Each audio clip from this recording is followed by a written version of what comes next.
There we go. Welcome to Bible Over Brews open mic night. What's up? I've got Gumby. Hey. I've got Edward. Hi. Theo. Hello. Zechariah. Hey. And Chaos. Hello. Hello. And then whoever else joins us tonight. It's an open mic night. So it's Tavern talk. So it's whatever's on the board is on the board. So, but Which can be scary. which can be quite Yeah. scary. So certain topics we're going to try and steer a little bit clear from because, doggone it, there's some fighters in the room. You know, a couple of us like to punch people in the face for fun. That only happened once. So, but Gumby, I hear you just rebuilt your studio. I did, yeah. How's that going? It's done. It's completed. Back up and running.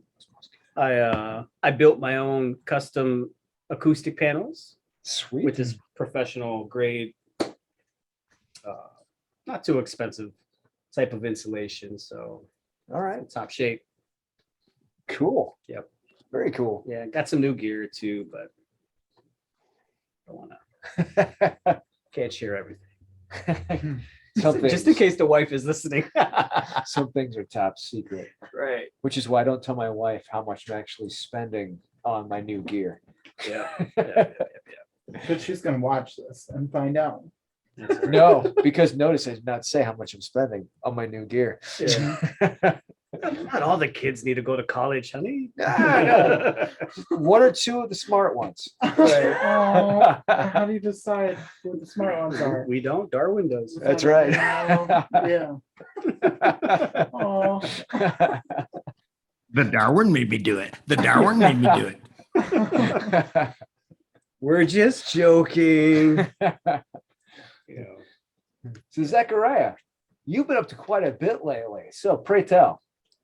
Oh yeah, I've been actually working on starting up my own podcast with our friend Bryson, who was on either one episode back or a couple episodes back for the ghost hunting episode. I missed that. Is the name That of was it. a fun Johnson. episode. Oh, cool. What kind of Yeah. podcast? We're going to be looking at works of fiction, primarily like science fiction and fantasy, whether like in literature form or movie form or anime or cartoons, and just be looking and surveying them with like an eye to more philosophical, theological, deeper themes. Way cool. So Now- yeah, Now, is he the one that did our man? Because my brain is very It's okay. post COVID. I understand. Did he do the Conjuring episode with us? yeah, that is the episode. That's bright. Oh, Yep, that's what a bright. perfect Okay. person to do that with, Zach. Wow. Right. I'm sure you guys would be successful, man. Thanks. Well, here's the fun part.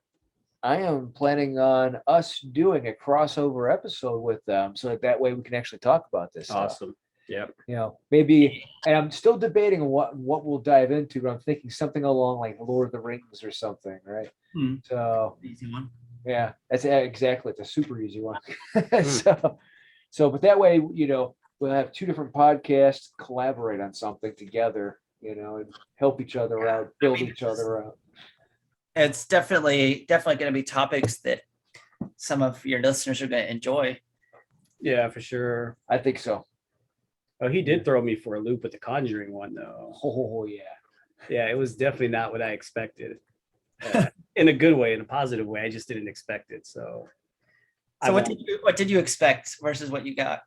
I don't want to divulge too much because I'd encourage our listeners to go back and listen to it. Right. But I will say this: his views on what are their names now? Ed and Lorraine Warren. Ed and Lorraine Warren. Yep. It's just not the way Hollywood portrayed it, No. you know, and Yeah. I really appreciated that, you know. So that's all I'm going to Were say. his views better than Hollywood or worse? Because Deep- I Oh, thought yeah. in the Well- Conjuring movies, they seem like very well put together people. And in their interviews, they seem like really weird. I would just say that his views were very balanced Yes. Yeah. and very realistic. Yeah. Okay. Oh yeah, and like as soon as y'all came out with that episode, like a big conspiracy podcast came out with an episode. They played off of us. Warrens and Yeah. Riding our coattails. Oh, they did. They totally played off of us right after. Very next week, they played off of us. So you know, are they followers of yours? Or? They must be, because Okay. they followed right Or do you behind think us. it was just a coincidence, like a bug's life and ants? It was came out the awfully same, coincidental. Year. yeah, especially with what Bryson brought up during the interview. Exactly. Yeah, it was. It's just too well played out for it to be Did you call him out coincidental. on it? Yeah. Well, we're doing it right now, Yeah. Okay. Hi. Maybe he's listening and he can join us. right? That'd be There you go. Come on in. By the way, we are sipping on currently. This is Boomba or Boombu rum. All right. And it So, just came out of my nose. so it must be good. Still Yeah. good. You got to drink it still. It says in Barbados, rum isn't just another spirit.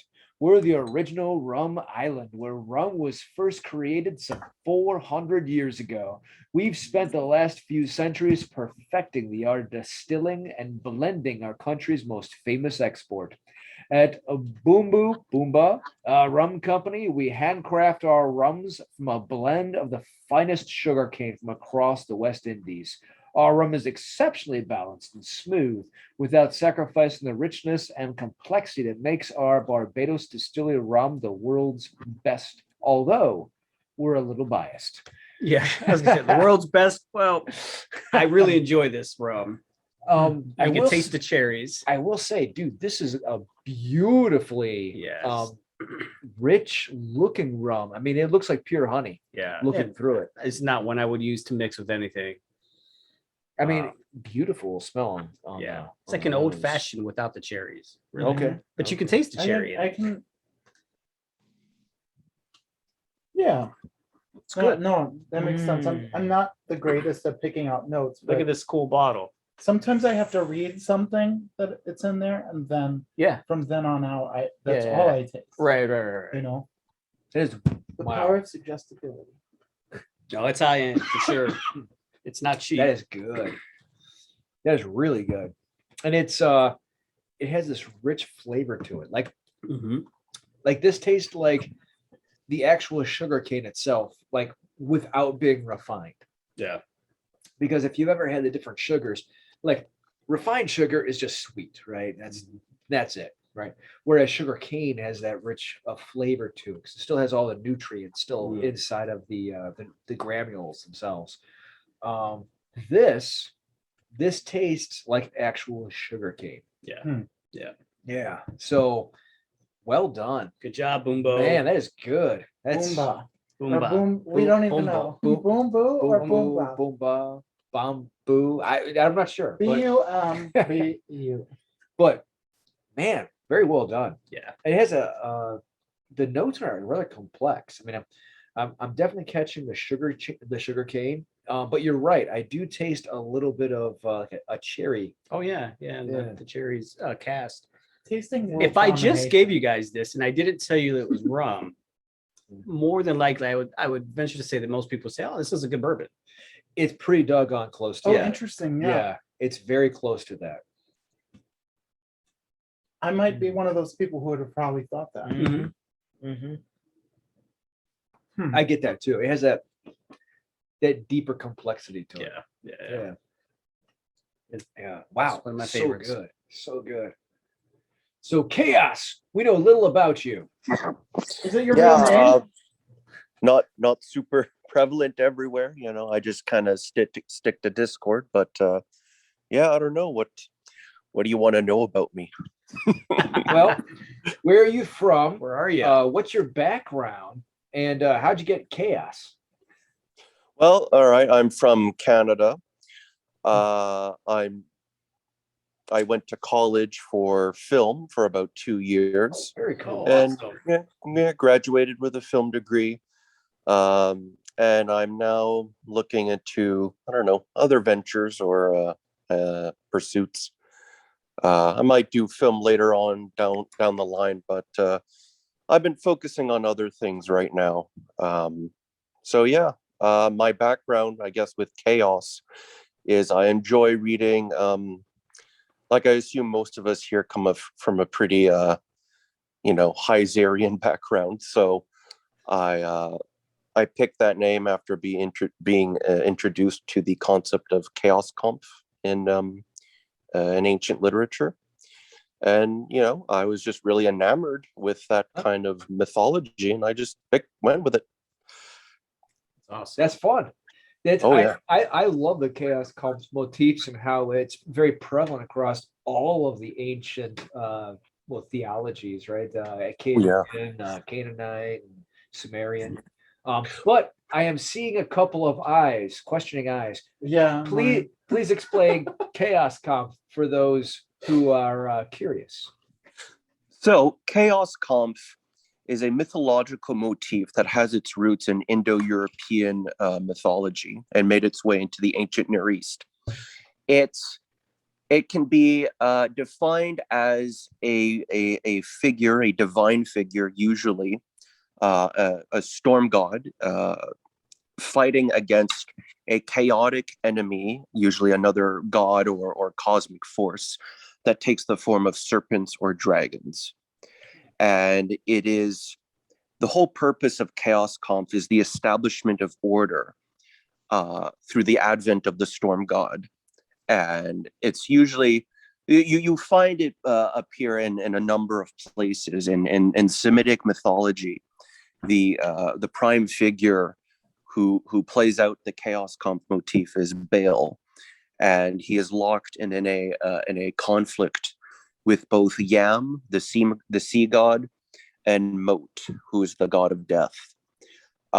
You do find this motif actually appear in the Old Testament and the New Testament, and God is sort of stylized as the warrior deity or the storm god who brings order against chaos, which takes on the form of Leviathan or Rahab or Tananine or what have you. It is one of my favorite subjects to study because of how prevalent and how ancient it is. So we usually know of it in the context of ancient Near Eastern literature, but because of its roots, right, it's actually found in Northern European, East Asia, even North America, believe it or not.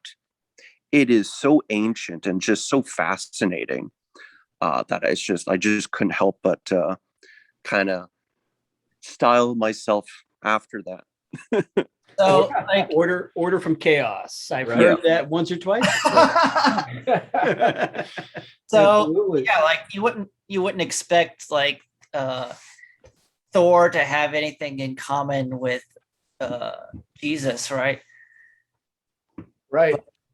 If you know this, there's actual connections. Yep. Yeah, in the myth. Phil, right? It's not in Thor we trust. Right. Right. Please parse that. Yeah, please. well, sorry. In like Thor, for example, his arch enemy is Jormungandr, right? For those who are familiar with the mythology, that takes on the form of a giant serpent, and Thor has to fight him. There are several myths, and the more popular one is Ragnarok, right, where they both kill each other. Yeah. But another one is a myth concerning Thor using an ox head to fish Jormungandr out of the sea. And again, Thor is associated with storms and fertility, and so he's part of that archetype, right? You see it in Greek mythology when Zeus has to fight his arch enemy, Typhon, who is a giant, actually, which is interesting. But he's also a giant described with a lot of serpentine characteristics. And Zeus actually initially loses. He gets his muscles torn from his body, but then later he flees to Egypt, regains them, and puts Typhon in Tartarus. And the origin of monsters, of like actual embodiments of chaos in Greek mythology, they are usually monsters like the Lernaean Hydra and Cerberus and the Chimera, depending on the tradition, but usually they're always the offspring of Typhon and the she dragon Echidna. So again, you have that theme of chaos play out that the heroes, right, of Greek myth have to destroy. And it's just so fascinating. And you see that in the Old Testament, right? You see that in the New Testament. You see that in Revelation when Michael has to fight the devil, right? The dragon. Yes. So, it's just, it all connects. Wait, It all so connects. are you trying to tell us that that's not literally a dragon? Uh, What? Well, I would say, yeah, it represents chaos. It's so when God at the beginning of the universe, right, when he creates everything and he has to, uh, you know, uh, you see in Genesis, right, he creates, he hovered over the face of the deep, right. The word for deep there, I think, is tananin, right. That's a word that's First cognitive. to home, right? Yeah. Oh, to home. Yeah, it's to home. Sorry, it's to home. That's a word that's very similar to Tiamat in Mesopotamian myth. And Tiamat is the seven-headed dragon that Marduk has to kill in Enuma Elish to create the world. So you see that theology pop up in Genesis. And it's not a literal dragon. I mean, it is a cosmic force, right? Chaos is a real cosmic force, but it takes on the form of a dragon in literature because, I mean, usually serpents, because serpents, again, were pretty deadly creatures, and they tend to be associated with the underworld, I guess, because they crawl out of burrows, or slither out of burrows, I should say. And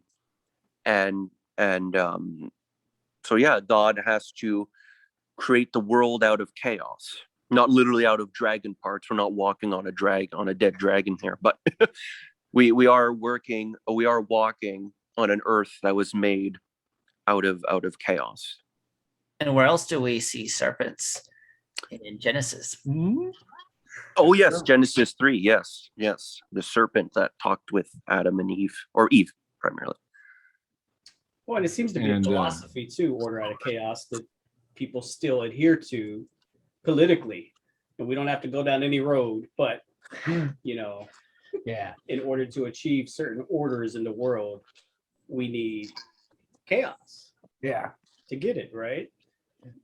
Yeah. It's really interesting because if you look at the ancient world, there are certain themes that are prevalent, especially in the Mesopotamian area, but even let's say in Asia. Asia has a huge prevalence of dragon mythos. And so I mean, it's fascinating that across the board there are certain, in fact, even if you go to South America is the feathered serpents of legend, right? So yeah. I think the closest one in Asia I can think of that's just like a near perfect match would be I think it's Susano versus Orochi. So you have that many-headed dragon again. You have a storm deity fighting them, right? Yeah. So these Indo-Europeans, they really got around, I will say. Well, yeah, their mythology is just so prevalent, and you have to wonder why. Like, why is this everywhere? It's just I don't know, a good image. I don't know. It's like wherever they go, people are like, it's a very good idea. Let's take this. Hail Hydra, it's everywhere. So yeah, because I think the Israelites get it because is it like the Hittites or the Hurrians are Yeah, well, there are a number of theories of why. Most scholars, I think, would say they're influenced by just the Levantine culture, right? Like you see in Ugarit in the Baal cycle. Ola Wakander who's a scholar, a Ugaritologist, he did compare the terms describing Lotan and Leviathan in the Bible, and they're like how eerily similar they are. So I think the common scholarly explanation is it just yep. Oh, yes. I love that book too. Yeah, it's just the common explanation is a bard or someone transmitting this lore ended up, or something like that, some type of practice or institution like that just influenced the development of Israelite theology. Because George would be like, Absolutely. And I'm trying to find it in here because I know it's in here, but there's like a literal passage in the Old Testament which has several words that have like a perfect cognate in like the Ugaritic text about litanu. And like one of these words is a word that like only occurs once in the Bible, so that's really significant.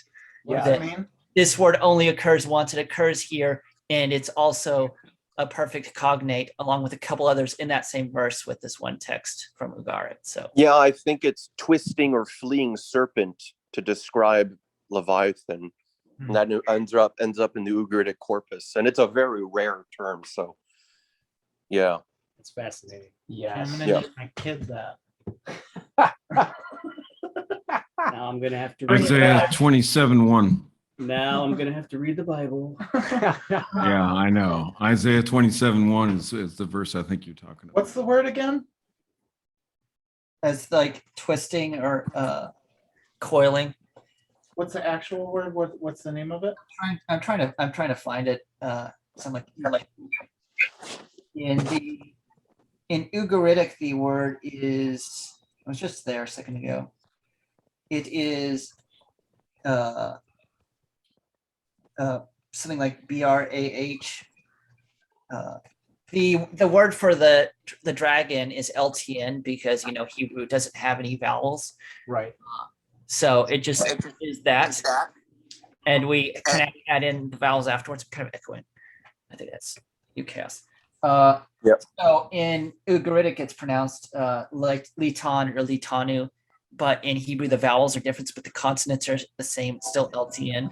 So it just becomes Leviathan or Leviathan. And then the fleeing serpent, It won't name their kid Isaiah, that word appears there. And then the Yes. fleeing serpent, and like the word for striking there. But I just learned something. Well, I don't know. Are we able to share screen or anything? Anytime you want to.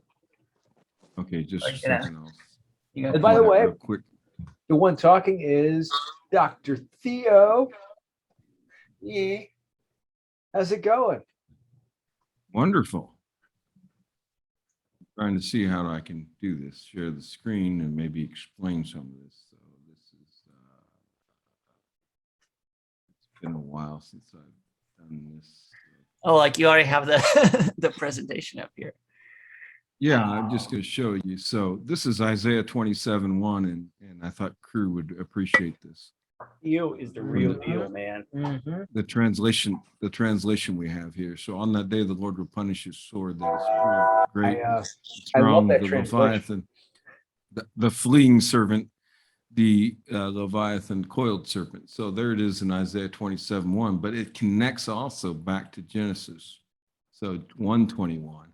So you may not be familiar, this is in your Bible, but here it is. God created the great sea monsters, and that's the word that Chaos was looking for, Tananim, right there. And if you, I did this a little bit in my dissertation, but God uses the word bara, which is often talked about in the Hebrew, three times. Three things in Genesis chapter 1. Genesis 1:1, God bara, created. Genesis 1:21, God created, and it's these sea monsters. It's the word bara. And then in Genesis 1:26, 27, we have it three times used of human beings. And that's the only three beings, that's the only three occurrences of it in Genesis chapter 1. It's interesting. It's the sea monster, it's humans. And humans it's done three times, so the focus is specifically on humans as God's representatives. And then if you flip over to like the Psalms where it talks about creation in the Psalms, this Leviathan is God's little pet that he plays with. So it's kind of cool in Psalm 104. So, God begins with chaos. He starts at the opposite he goes all the way to the opposite extreme and builds back. So he starts with chaos and he orders the universe. And so that's why it's so prevalent in the Bible, but most people don't pick it up unless most of us here were introduced to these concepts because of Dr. Heiser's work. Right. He kind of Okay, I found brought us all together. I found the passage I'm looking for. So the words that are in common, the first one is aqualaton in Hebrew, or just QLTN in Ugaritic. And so this is the hapax legomenon. This is the only place the word is used, and it means something like twisted or writhing. The other word that's shared in common is baria, or BRH in Ugaritic, which means quick or fleeing. So you have those two words plus LTN or Lewiatan. The first one's in Ugaritic, the second is in Hebrew. And all three of these occur in the same place in one passage, and all three of these words occur in the same place in Isaiah. What is Ugaritic? So Ugaritic is kind of the closest cousin language, I believe. You can correct me if I'm wrong. I wouldn't no, correct you that's- because I don't know. No, I think that's actually quite accurate. Let me It's- correct you, Zach. It's his second cousin. I would say that it's the closest Twice to removed. what they call, Paleo Hebrew. Right? So yeah. So Hebrews that can eat meat, like that eat meat, or Yes. So, Yeah. yeah, so it's like we discovered this at like a port city, Ugar, in like Rosh Hashanah or something. Yeah. Remind me. It was oh shoot. Yeah, it was in Ugarit. They found the tablets, I believe, down in the caves, right? There was a series of caves that they not Qumran, but over in by Ugarit. I'm trying to remember the story now. But they found a ton of the tablets. Like it was like what I think 100,000 of them, wasn't it? Right around that. Yeah, it's been a while since I read up on Ugarit. But what they Yeah. found is that this language is extremely similar to Hebrew, and it's basically the closest related language. Yeah. And so they were able to say, okay, how are they using words here versus Hebrew? And we're able to start deciphering even more of how certain things in the Old Testament operated, Yeah. because now we have this Ugaritic grammar and text to compare them to. Mm. And one of these texts was fragments of the Baal cycle, which include this chaos conf legend of Baal fighting Litan or Litanu. And what would you know? There's a passage in here which parallels pretty closely to Isaiah, and I believe it's actually older than like the tablet itself was around before Isaiah was even born, if I remember correctly. Yeah, and the fascinating part about that is like that's one of the things that makes some of the newer translations more accurate. So people will often come down on new translations. Oh, it's a new translation. It can't. But some of the newer translations are actually more accurate because of discoveries like the Ugaritic tablets. So I prefer the Message translation myself. Well, if you think about the Bible's story, they're coming in the time of Moses, they're in Egypt, and they deal with that, and that's pretty much finished. And so Egypt doesn't play this major role. It does some, but it's pretty much finished. And the entire focus then is to the north. Everything comes from the north, as far as Israel's enemies, and everything is focused on the north. And immediately to the north is Ugard. So that's their like immediate trading partners. So they're done with Egypt. Egypt is over after Moses for the most part. It's not as powerful, but everything's going to come. Your Greeks and Romans that you're familiar with, but everything else, the Babylonians, the Syrians, they all come from the north, and immediately to the north is Ugard. And so, you have this Relationship with Egypt. geographical understanding. So you're connected there with, the focus on looking that the north is where everything is going to come from, and the trade routes. And so you have that emphasis of the north, and even there's connections Falk and others have made with Egypt going all the way up into this region in the north in their dealings. So you have this tie-in where this is like this bridge between all the other worlds. It's like the Middle Earth, or it's the Middle East. It's the middle land between that bridges all these great ancient the trafficking of ancient knowledge that goes Mhm. from Europe to Asia to Africa. It's all centered in here. And Israel and Ugarit is right there along those trade routes. And that's where all these stories converge. And then you could go into like the beginning of where humanity comes from in the Persian Gulf and all that. So it's all just centered right there. And so that's why Ugarit is so tied to the Levant. So, yeah. Yeah, agreed. Fascinating, right?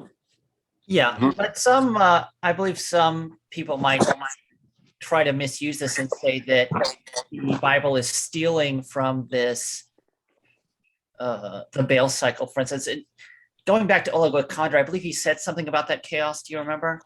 Yeah, he said that the Israelites weren't stealing from another culture or anything, or they weren't influenced by an outside culture, but were practicing their Levantine customs. Yeah. Like that was their culture. It's not taking from another culture. It's what they are, or who they are, I should say. So I mean, there's a very good chance that both the Baal cycle and Isaiah are drawing from like an even older source that they shared somewhere back down. Yeah. Yes. Yeah, I think modern scholars reject the idea that Ugarit had a direct influence on the development of Israelite theology or religion, mainly because Ugarit fell during the Bronze Age collapse. It got raided by the Sea Peoples. So they didn't really have an administration in place to really influence anyone directly south in the Levant. I mean, because they're all dead. But Epson- yeah, most scholars think through another Semitic or Levantine or Canaanite medium, Israelites received some Ugaritic ideas into their religion. Yeah. Yeah. And the really interesting thing about that is the overlays between not just the culture but the storylines themselves, Mhm. because that really is kind of like the idea, right? Is that different cultures, as they conquer and take over different lands, they use the mythos of other cultures and their stories, and they overlay it with their deity, so that way they could say that, hey, I am more powerful than you. Our God is more powerful than your God, right? So yeah. That is interesting because touching on what Zach said, for the critics who would say you're stealing or that it's just mythology, all of it, it Yeah. becomes harder to really critique it when they're all sharing the same stories, but different language. Right. Right. Yeah, I mean, even things like Noah, right? Because Noah was also in the Sumerian mythos as well, Inupishtu, right? So, oh, go ahead. You're saying? No. Okay. I mean, the the measurements, of course, of the ark and stuff were different. Like it was more of a rectangle inside a Genesis, whereas inside the other cultures it was more of a square. But the idea is the same. Both cultures put animals on board of an ark, survived a flood, and then restarted humanity. So And I've heard priests that have said that story is totally fake. And I'm just like, well, you're a priest, like it's in the Bible. But I've heard them say like, oh, that story is totally fake. Like, how could? Or it's symbolic. Yeah, it's symbolic. That's what Yeah. they'll say. Like, well, how could someone actually do all that? Well, be expected to do all that, and like, do people have superhuman strength? Like, I am definitely not gonna be chasing around like two monkeys or like, you know what I'm saying? Like, I just feel like, how did Noah not get his arms ripped off by one of these animals? Well, I mean, and it was probably it was probably a localized flood. And honestly, it was probably not a quote unquote Jewish person that was the origin of the story, because it predates what we know Watch as it. Watch it. it predates what we know of Judaism, right? So so Yeah, we're talking about, think about, I think John Walton does a really good job here with this Culture River. It's just the marketing of ideas, sharing of ideas. We began this exploration talking about how Norwegian Thor connects to, Japanese dragons or whatever. I mean, it's just this common motif where they're all talking about truth and they're all using concepts that they all can traffic in and they can all understand. And it's hard for us to read these words and then figure out what do they mean by a dragon? What do they mean by a flood? But they all have flood stories. So an event took place. They're all trying to describe that event, and they're all using similar terminology. But in the end, it's expressing something. So it's not that the Bible is stealing. No, the Bible is evangelical. It's speaking into these concepts, using concepts that everyone else is talking about, and then saying, okay, but here is how you can perceive that. Here's how you can see. Let's roll back the curtain, see what's behind the curtain. Here's what's going on behind your curtain. And you begin to understand the world, as Dr. Heiser opened up for most people that might listen to your podcast, to the supernatural. Here's what's actually going on behind the scenes. And we're just going to use the language that everybody is trafficking in. We're not stealing, borrowing, we're speaking into an existing culture that all talks these ways. So this is their language. And because we don't speak like that today, we find it odd. But they just spoke naturally about it. They're not stealing, they're just talking. They're just communicating in that same culture river. That's all it is. Yeah, no, I agree. I agree with that. It becomes a lot harder to dismiss outright. Yeah.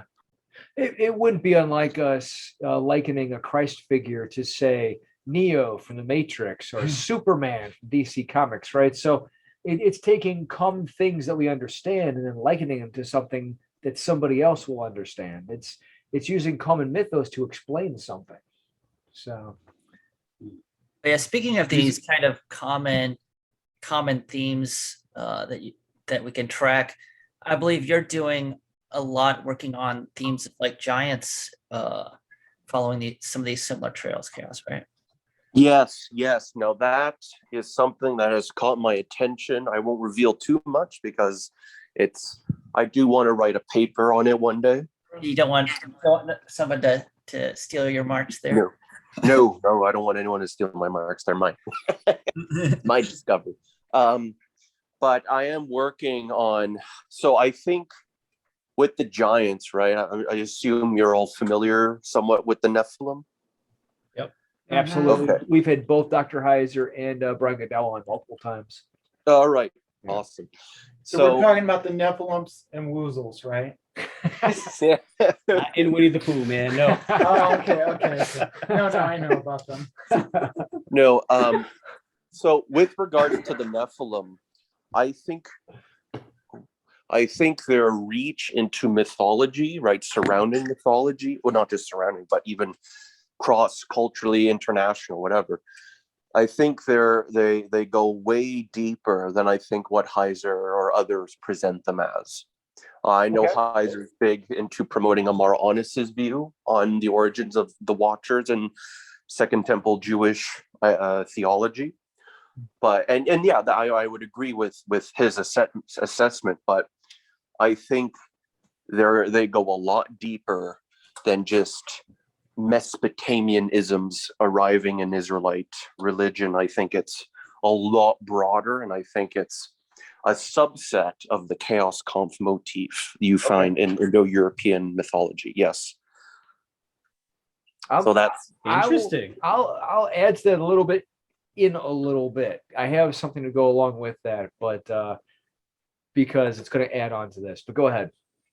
Oh, by the way, we are diving in. Oh yeah. I kind of already. We are diving in to the Erie Islands spiced rum from Seven Brothers. So Seven Brothers, by the way, is a local group. Okay, they're from Painesville, Ohio. Shout out. Shout out to Painesville. Lake County. So there's a local group.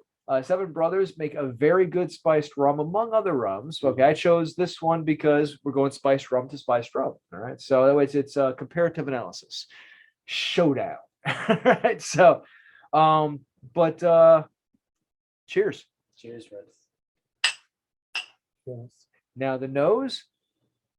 Ooh, this Super one has, cinnamony. holy cow! It's got a very, Nutmeg or something. yeah, it's got like a cinnamon, nutmeg, Christmassy overtone to it, So right? I feel like it's Christmas, I mean, 1987. I almost smell a little bit When of the coke. car crashed through the house. No. I almost smell Brings you back to your childhood. That's pretty special, man. I almost smell It Coca-Cola on is. that. That's pretty special. Mm. I feel like somebody. wait, no, I do smell that when you Mm. say I have to be like told Yeah. that I taste something. The Coca-Cola, I'm like, really? Wow. You guys But know what a little- fireballs or hot balls Oh are? yeah. Yeah. Oh yeah. I Yeah. feel like I've been sucking on one and just threw it in there. Yeah. Oh, that's a good comparison right there. Yeah. It definitely has a deep, like cinnamony overtone to it. Really, it does. It's wow, that is really good. I like that. Yeah. That's just not bad. No, not at all. That's There's a waddle. between the fragrance and the flavor, that is really good. Okay. We're gonna sip on You this said for a little three bit, brothers, two and then we're gonna brothers, how do a many brothers? comparison and showdown. 7? Yeah, and they're all My drunk. gosh, from Seven the same bro- crowd. That is Well, Drunks. Yeah. if your audience would just Go ahead. if your audience would just go back and listen to your description of what you're drinking, and maybe they're not even watching, but they listen to the description you just made. You're trying to describe this for people who aren't participating in it. So True. you're using language to try to describe something that is real. But then you're talking about things that maybe people over here, I'm from Nepal, would not understand. You're using some terminology. Like you said, Gumby nailed it, saying that. So that's what's going on when we're talking about this language. Oh, great. And Yeah, great analogy. Yeah.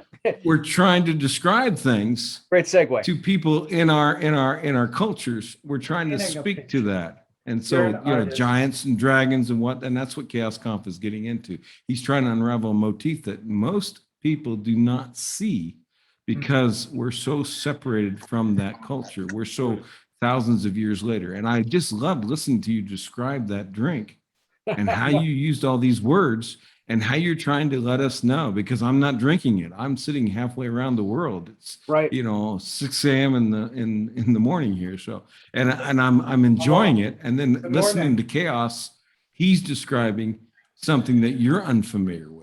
Mhm. And he's Yeah. trying to use the words dragons and chaos comp and giants. And so maybe that'll help your listeners, or even those watching on the YouTube broadcast, to understand what we're trying to say. Well, I'll It's tell you not what, there's giants and lies, chaos and it's everything. not in here. stories.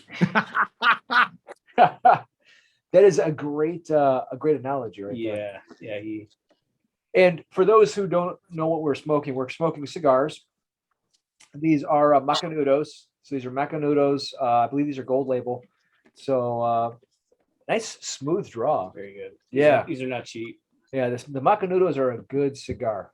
Gubby and I, we don't smoke often, but when we do, we try to smoke good cigars. Yeah. We good Lord, we probably only smoke like every 2 or 3 months, but they're very, very good cigars. It's one of those occasional things that we do to enjoy life. Mhm. It's not a nightly habit, but Slows things down. yes. It does. And there's actually a great article I can post later that says, I'm sorry, it wasn't an article, it was a YouTube video. Yeah.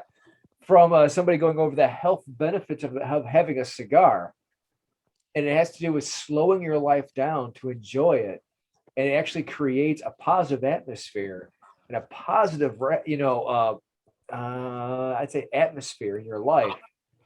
So it's little things like that. Sounds like they're talking about like a psychological, Yeah. like or memory, like Yeah. benefit. Which Yeah. I mean, your brain does affect your body. like, Absolutely. the thoughts you have affect your physical nature. Like Yeah. Absolutely. But at the same time, there's probably 50 articles that say.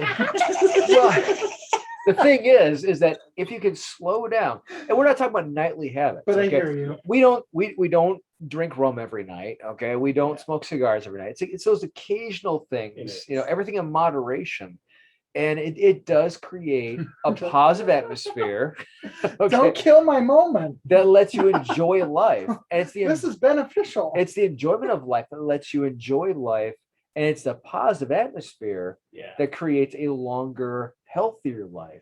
When you don't make it a habit, you make it an occasional thing you enjoy.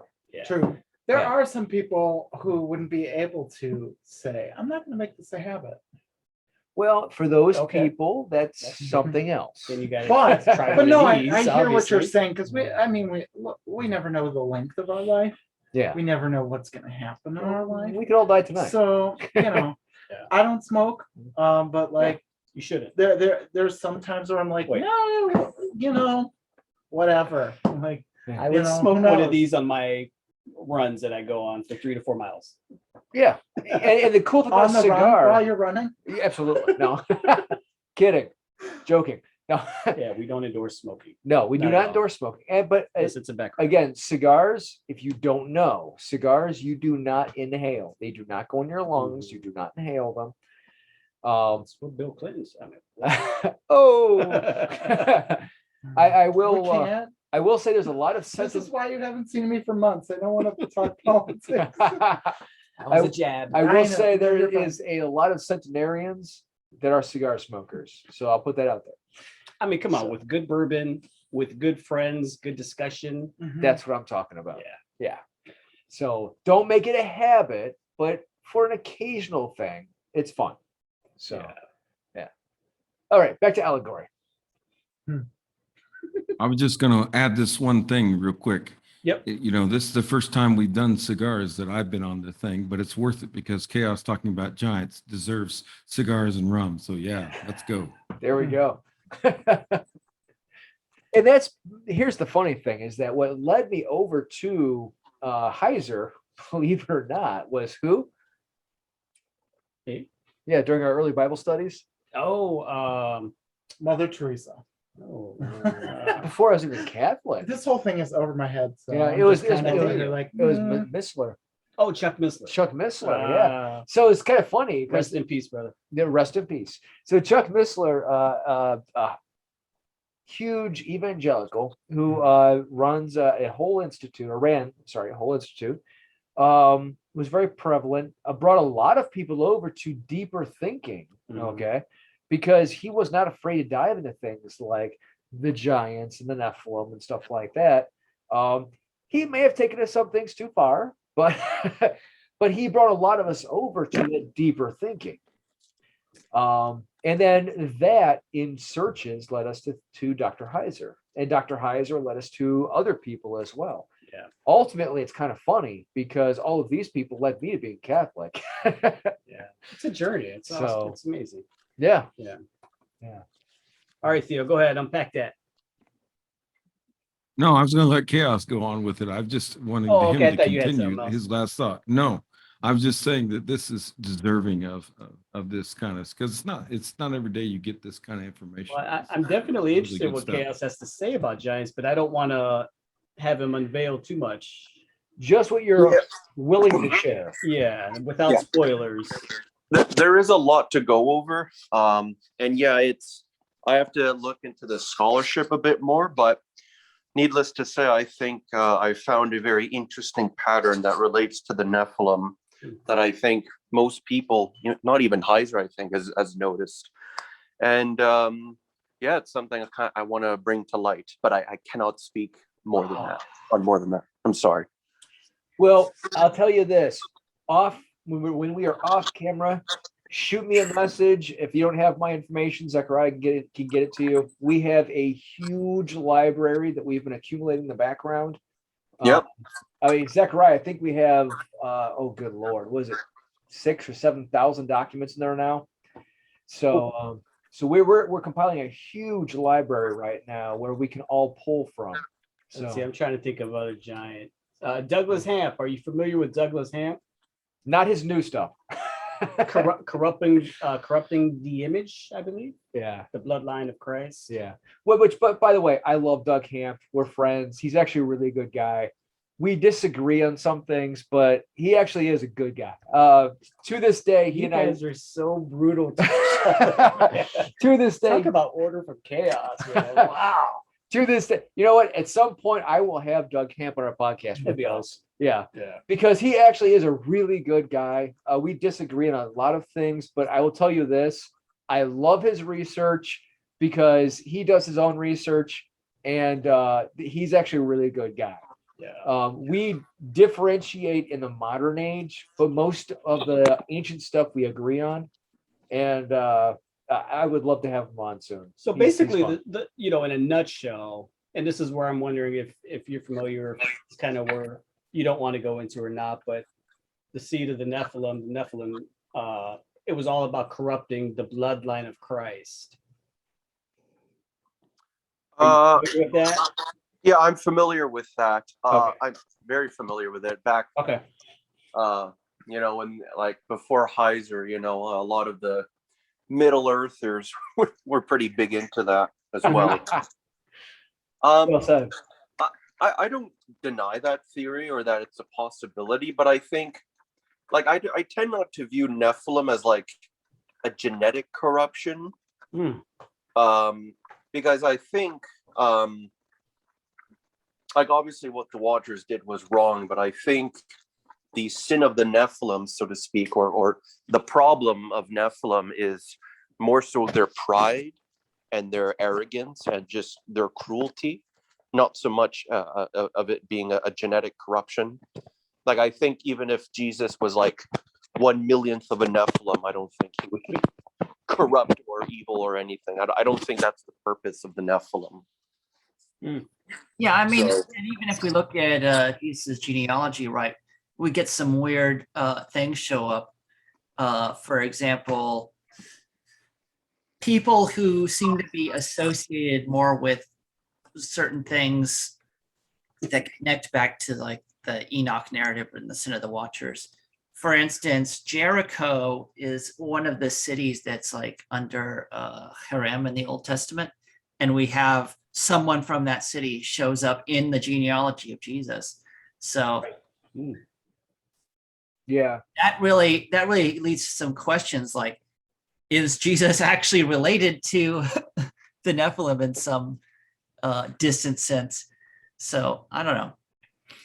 It's something we have to consider. I don't think Yeah. that would negate anything about Jesus' divinity or humanity. Well, what's really okay, so to touch on a little bit of Doug Hamp, this is where he and I differentiate a little bit on the ideas of the Nephilim. So, are you familiar with Philo? I am. No. Okay. So, ouch. Right? It's a dough. It's a Yeah, thin yeah. dough. That's it. That's We're it. cutting you off. Yeah. So, No, I just- so like, are most you of are you this is off familiar my with head. Philo's idea of the Nephilim? Not specifically, no. Okay, so Denying this, brother. so Philo, ancient philosopher, for those who are not familiar. So what he believed, because the classic idea of the Nephilim was that angels, cohabited with, let's make it PG, right, with females and human females to create a half-breed species, and which were half angel and half human. Philo believed that they did not. That what happened was the fallen angels, the Watchers, actually inhabited human bodies, and which then mated with females. And that so it was, even though it was interspecies, it was interspecies through human and human. If that makes sense. Yep. Yeah, and I believe there's some kind of resurgence of this idea. Yeah, I think, what is it, the guys over at like the Lord of the Spirits podcast, Right. they're actually reading something like, what was Gilgamesh? What was the fractions of Gilgamesh chaos? 2/3 man, 1/3 God. No, wait, sorry. 2/3 God, 1/3 man. That's Whoops. it. Wait, so Well, I think it was 2/3 man, 1/3 God. No, it's 2/3 God. Okay. The math never equates, but yes. I think it's all BS. It's in the Old It has to Testament. be. It has to be all BS. They're, Why would an angel have sex with a human? So we need. We'll we get need to that. Oh, we well, need- we'll get to that. Hold on, we'll get to He that. needs some context. We'll get to that. But first, go ahead and oh yeah, 2/3. continue. So, oh yeah, it is. So they take they're kind of drawing a connection to like certain rituals that kings would undergo with sort of cultic prostitution. Yep. And so they look at the king, who is considered kind of a divine figure at some level. Mhm. And he's also sort of, they're thinking of him as like, he's also representing the god as well in this ceremony. And then you have the priestess who represents like the human. And so they read that as like, okay, we have the 2/3 god over here and the 1/3 man over here. So they're reading the Nephilim in that way. So that's a kind of resurgence of that view in an interesting way that interacts with ancient Near Eastern sources. Yeah. I don't know exactly what I think of that, but it's definitely something that's on the table right now. Well, it is fascinating Okay. because if you dive into that idea, it's almost like the cohabitation of a spirit through a unification of flesh to flesh. It's the ideologies behind it are fascinating. The one translation I found humorous though, because the one translation is 2/3 human, 2/3 God.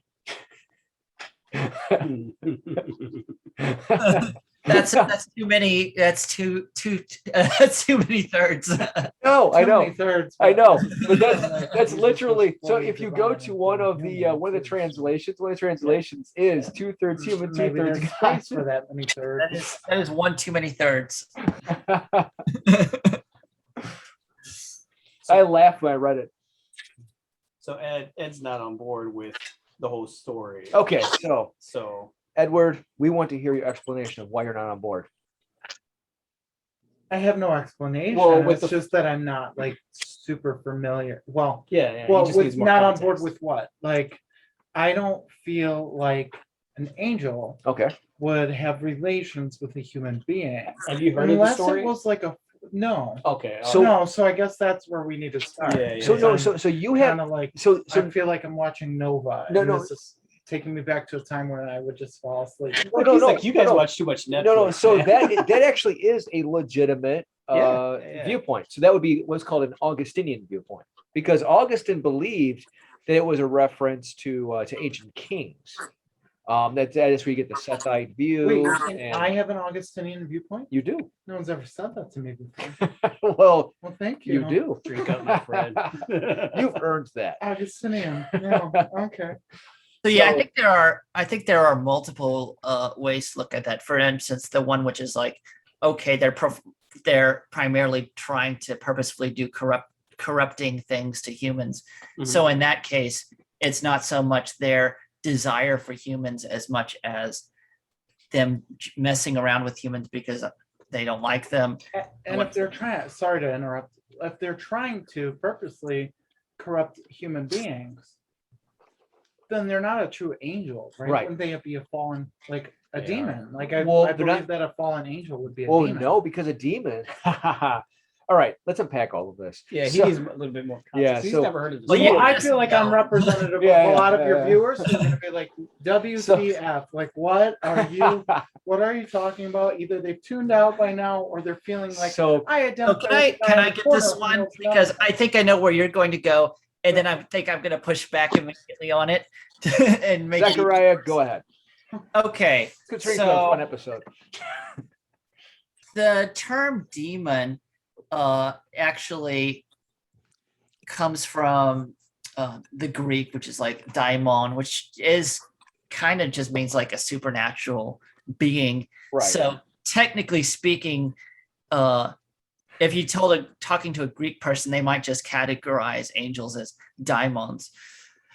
And the term angel gets complicated because in the Old Testament, we have the Hebrew term malach, or the plural like malachim, which means messenger. So these are like messenger spiritual beings. But then there are other spiritual beings as well alongside these messenger spiritual beings. But when we get to the Greek, they use the term angel or agolos, which means messenger, but they fold every single like heavenly spiritual being into this category. And it doesn't just mean this is a specific class of messenger. Right. And then they say, okay, these other spiritual beings, which include angels who are on the outs with God, right? Do get folded into this daimon category. But when we think of demons, a lot of people are thinking of like things that like possess you, right? And those are called like evil spirits in the New Testament. And that's where we kind of get back into the whole Nephilim thing, because a lot of Jews around Jesus' time, Second Temple Jews, when they talked about these evil possessing spirits, one of the explanations they gave for these guys is that these are actually the spirits of the Nephilim who died in the pre-flood or the flood times. I feel like this is turning me into George. In his absence, I feel like this is turning me into George. Yeah, so we It's like finally got a normally- George. Normally, well, I would say he's more agnostic than he thinks he is. He's but, more agnostic, yeah. but I mean, not to talk about him in his absence, but I feel like I'm becoming like, has anyone ever seen a Nephilim? So this actually relates back to actual. I'm feeling like So- I'm starting to feel like it's all So inside, BS. so inside Genesis 6:3-4. Okay, it says that the angels, okay, cohabited with women and had giants that were born unto them that were the Nephilim. Specifically, So- those that were cast from heaven. Yes, well, ish, yeah, ish, yes, ish, yeah. Where are these giants' bones? I'm not trying to co-opt your. You're not going to find Discussion, any bones that, Oh, that yeah. ancient. I'm so not trying you to guys co-opt. must- your discussion. It although sounds ignorant, but Josephus claims to have seen them. So, So the problem is Zechariah, have you read through Josephus's works? Like, I've read bits and pieces. like the wars of the Jews and stuff. So Josephus actually claims, mind you, he was probably looking at mastodon bones, but so Josephus Nope. Josephus claims to have seen the bones of the Nephilim. So So tell us about the Nephilim bones, Chaos. That's kind Go of ahead. a running joke with us.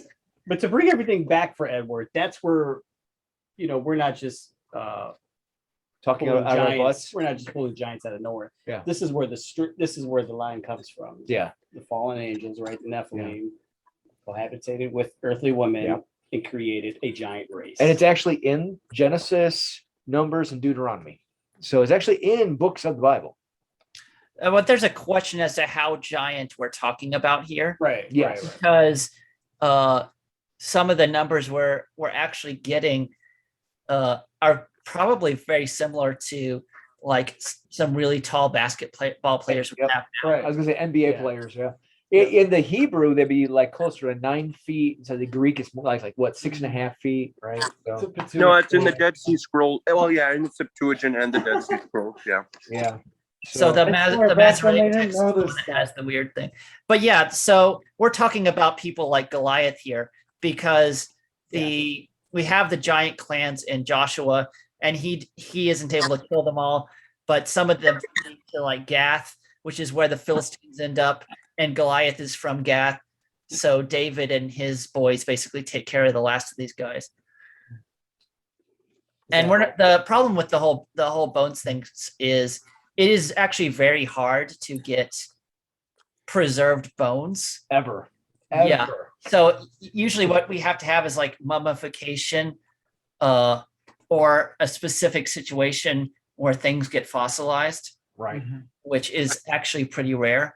Very rare. In fact, even during Jesus's time, you only have a small subset of bones that were preserved in like sarcophagi. So yeah, so it's very hard to find bones that are preserved more than, maybe up to 2,000 years old, unless you're an Egyptian prince, of course. But Especially in Well, the when they have those bones of like Lucy, the little, I don't know what it was. yeah, but you know how hard it But is to they get have those? But so in the Cleveland Natural History Museum, they have like, and it's little fragments, and they have like segments of, I don't know, plastic or whatever, filling it out, but it's little fragments that make up the whole skeleton. Wait, are you And an shows that there was evolutionist? this little Are you an person- evolutionist? No. So, I think yeah, but that's a little the thing- person or something, or thing is where I have to think of the climate, right, where Mhm. that happened. because we need like specific environmental conditions for something to fossilize, and we get like fragments of those bones. And how many bones do we have of that subspecies? Right, not a lot. No, And at it- all. And we're At also all. talking pre-flood, aren't we? Well, yeah. But yeah, So, and we have, and of course we have like new things coming out. Like I think we just got the Dragon Man bones coming out. Oh So man, I'm looking forward to that What so in the much. world? So I much. So much. Just I drink need to up. be Just no, drink up, man. no, I'm done. But I'm not. Look, no, it's not me being drunk. It's No, me being no, like representative of a lot of your viewers who are like, oh no, you what? no, yeah, what in the fair. world? Like, Yeah. are you talking about? Dragon Bone, Absolutely. Dragon Man. Absolutely. Like, No, tell me. absolutely. That's why we love these kind of open mic nights is fun. That's why I'm glad we're starting this, because we have these different ideas and these different questions. It's these fair. different, It's very fair and reasonable. I'm not getting on you. Like these are legitimate questions that people do ask. But that they've been asked, and we're aware of them, and there are actual answers. So And again, it's just not something that the Bible, corroborates. Right.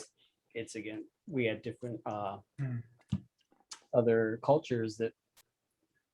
yeah, for example, we don't just have like these Nephilim guys showing up in the Bible. We also have the close parallels, which is the Apkallu stuff in the Mesopotamian material. Ooh, please You want to unpack go that. into a little bit of that, Chaos? Please unpack the Apkallu. Please. So the Apkallu were a group of 7 sages, pre-flood sages, that were, I forget the exact mythology, but they were tasked by Enki with preserving and doing knowledge and teaching. Like, they were culture heroes, right? They taught men the necessary arts to progress as a civilization. Eventually, something bad happens between them and the rest of the gods, and they get banished to the underworld. But then the flood happens, and in order to preserve the knowledge of the pre-flood world, some of the Apkallu mate with humans, and that's where you get people like Gilgamesh from. He was 2/3 god, 1/3 man, and he was actually called one of the Apkallu. And you find depictions of Apkallu on a lot of reliefs in ancient Mesopotamia, and they're usually the jinn or genie-looking creatures. It's like if you look up Mesopotamian, like Birdman or something, you'll find a depiction of the Apkallu. It's like a man with the head of an eagle and wings, or sometimes they'll just be normal human-headed men with wings, or they'll even dress up as fish, right? The famous sort of Dagon figure that people will falsely equate with Dagon. That's an Apkallu. So Now hold on, because you just opened up a whole new world for us. What are the jinn? Holy crap! well, in Islam, like jinn, if you have time for this, jinn. We got time for you, Chaos. Oh, thank Bring you. it on. So jinn in Islam, I've actually been doing some research with my buddy Matt on this, and jinn in Islam are really interesting because they so like in Islam, in Islamic theology, jinn sort of occupy a middle ground between humans and angels. So they're sort of an in-between kind of spirit. You could say they're the equivalent to Christian demons, but that wouldn't be exactly correct, because jinn, right, they're actually older than humans. And in Islam, they were created from what was called smokeless fire. And I think that's probably a reference to embers, right? Sort of as a parallel to us being made from the dust of the earth. So jinn are made from the embers of a fire, right? They're sort of, small little particle components of these natural elements, right? And jinn, they, in the way they're depicted, usually like they usually appear invisible, but they can actually make personal choices, right? They have what you call free will, right? They can be good or evil, and just like humans, Allah will judge them at the end of time. And I'm gonna let you finish, but I think that Ryan Reynolds has the best gin, the aviation gin. I know what we're talking about, but And okay, so the jinn. So and the way they appear in Islamic literature and artwork is they appear as chimeric beastly creatures, right? They'll have either blue tinged skin or green tinged skin, or they'll have like bird feet or claws or horns, whatever, right? Sort of kind of how we imagine a demon, but as an Islamic twist to them. The jinn in Islam are actually really interesting because they have a lot in common with late rabbinic concepts of the shadim. Now, I'm glad you brought that up because I was just about to say this parlays beautifully with the idea of Jewish quote unquote demons. So yeah, so go ahead. Sorry. So demons in Judaism, there's a lot of different arguments as to where demons in Jewish theology come from. There's not one theory. There's actually like multiple. But regardless of their origins, they perform very similarly to jinn in Islam. So there are three. So there's a common saying. There's six things that can be said about jinn, or sorry, shadim. They occupy a middle ground between humans and angels. They have access to future knowledge, right? So they can actually see into the future. They are invisible like angels, and some are said to be winged like angels. But they also have two things in common with men. They can eat, they can procreate, and they can die. So the shadim, again, are much like what we'd call the fairy or pixie or elf in Jewish theology. They occupy that middle ground. They have their own way of living, their own kind of culture. They can actually observe Torah. Yes. Yes. And that's fascinating. And yes. Correct me if I'm wrong, but they can be good or bad. Exactly. Precisely. They can be good or bad. And it's freedom to us here. And it's thought among scholars is that, or like the I don't know if it's a consensus, but the common argument is that the Islamic concept of jinn actually was influenced by the late rabbinic concept of the shadim, and along with like pre-Islamic Arabian pagan ideas, they kind of got thrown into the mix. And yeah, that's the way jinn are. Now, the word jinn actually comes from the Latin genius, which in Roman religion, a genius or a genius loci was a type of territorial spirit, or a spirit that occupied a certain area. So, for example, when Romans went up to Gaul and started conquering that place and bringing the Gaulish people under heel, they identified a lot of their own. Like they had identified a lot of native Celtic or Gaulish deities as genius loci, as this is the spirit of so and so place, and it's actually very similar, sort of in the function to the shadim in the Old Testament, right? In Deuteronomy 32, right? Like the shadim that weren't your ancestors, so the shadim actually comes from the word shiddu, possibly as a etymological origin. And the shiddu in Mesopotamian mythology and religion, they were also guardian spirits. They were like guardian genies in the way we like in sort of modern parlance. That's what they were. They were guardian spirits. And again, like sort of later Islamic jinn and even in Judaism, the shadim are described as having like the feet of crows, and having other like animalistic characteristics. The shiddu in Mesopotamian mythology are chimeric beings, right? They're usually depicted as lions or bulls with human heads and wings, and it's really interesting. And they actually have a lot.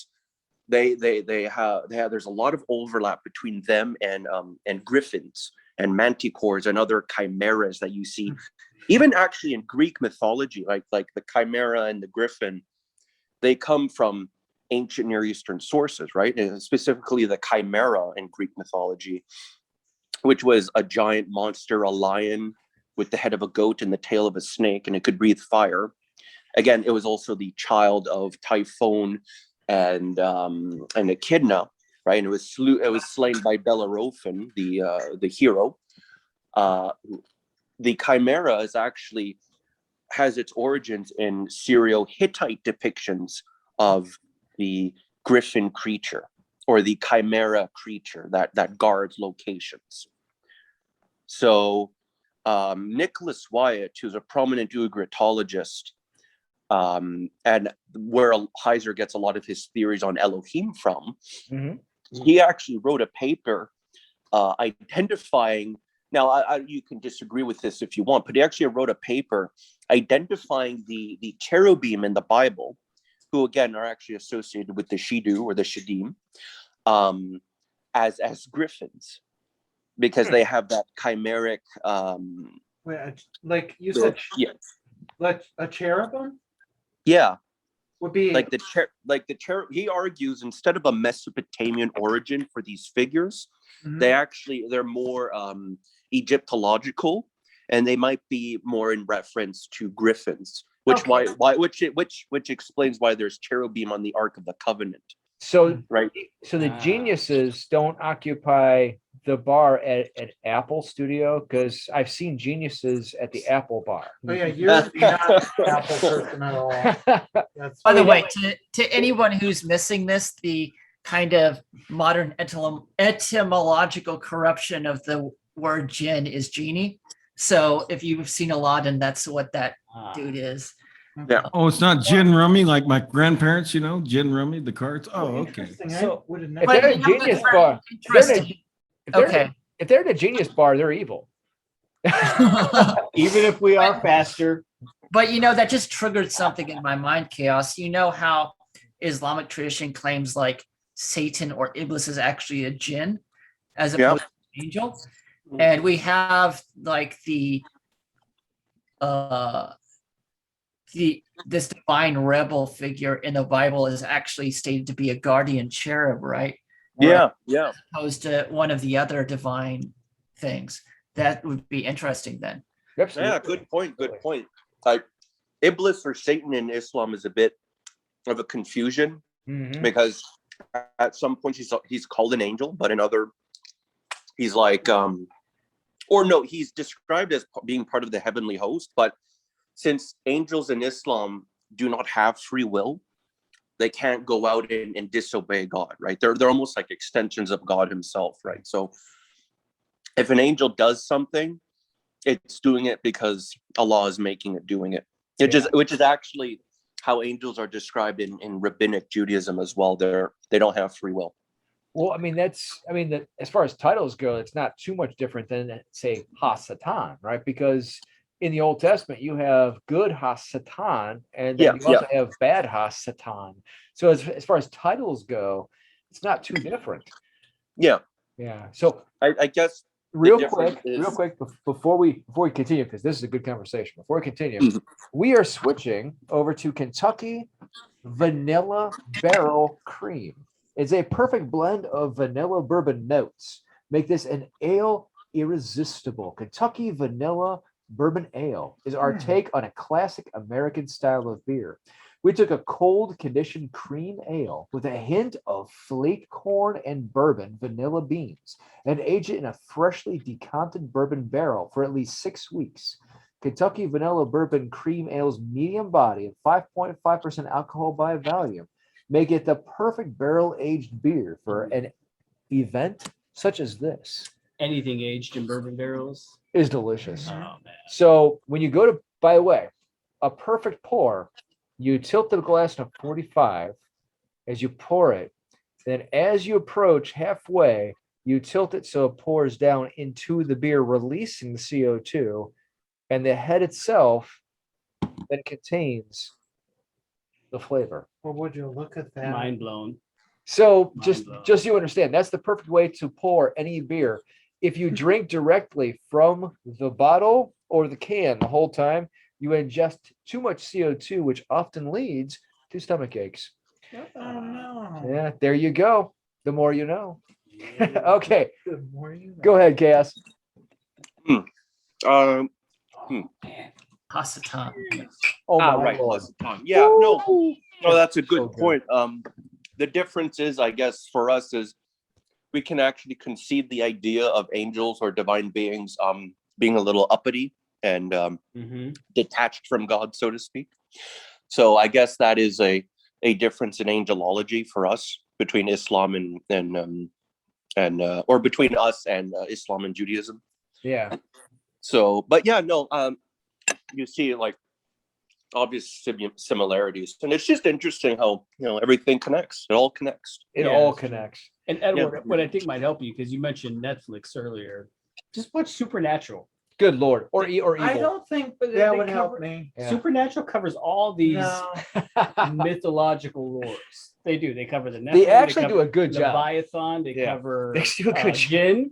They do quite a few on Okay, Jinn. so we'll bring up. Don't get your theology from Supernatural. Yeah, no, so it would No, bring, right. And a disaster. It would bring up the concept, but then I'd have to actually go and look at the theology because, like you're saying, they totally get it wrong. Like Hollywood gets everything wrong. So just so you know, we're being Yeah. very farcical right now. Yeah. So- I'm not saying their Let- so theology. you'd be is- like, "What is that? Is that real?" No, let me look. I'm at not it. saying their theology is right. we are Right. being very farcical. Right. What I'm saying is It's funny though. they get their theology from somewhere. Yes. So what's really Okay, cool, let's. what's really cool wanna- is it does make you do the research though, and that's a good thing. Mhm. And that's a good thing. Well, but most people wouldn't. They'd stop there and say, "Oh, this is what it is." Well, Yeah. most people probably And wouldn't then even they know would go what a Jinn and is. they'll be like, "This is totally." Can I- false, but it's I think Theo's trying to talk. or- Yeah, I'm trying to help you, Edward, and the listeners that may got lost in all the lingo. Maybe you're not the Lord of the Rings, want to read the Similarian or whatever, but let's try this, okay? When you think about explaining the atonement to someone that doesn't understand the atonement, how are you going to do that? How are you going to explain supernatural things or what God does, what Jesus did on the cross to someone? And there's so many different theories out there about the atonement. There's different people that speak of it different ways because it's so complex. So it's like this, but not like that. And some people get into camps and they say, well, the atonement is only this and it's nothing else. And they're wrong because the atonement is so big. So it's hard to explain. Like, again, I go back to your cigars or your rum, how you're trying to explain it to someone. You're trying to explain these things. And so in the ancient world, they don't have smartphones, they don't have Netflix, they don't have all these things. So they're trying to explain these things. So how do you explain COVID-19, the pandemic, You just in don't. 21st century to someone like Abraham or Get it Noah? out. You have to try to use this terminology to get back to what Chaos began with, where Yeah. he said, I'm thinking more along these lines. So there's certain people that take like Romans 9, 10, 11 and Abraham's seed and blood, and they want to get physical with it. And they want to say Israel's got to do, there has to be a third temple. There has to be something physical, and the Bible is literal, and I have to do this. And they're on one end of the spectrum. And then there's other people on the other end of the spectrum who said there was no such thing as Abraham or David. There's no evidence of David. And then we find evidence of David. Yep. So in the middle, you have people trying to explain that this myth is explaining things. There's truths. Let's not get caught up in giants' bones or Nephilim blood. Let's get back to what Chaos said, is that we had some supernatural beings come down in place of Yahweh, and they sowed rebellion. And so God's response, the divine counsel's response, is to come back with the Torah and say, no, this is the right way.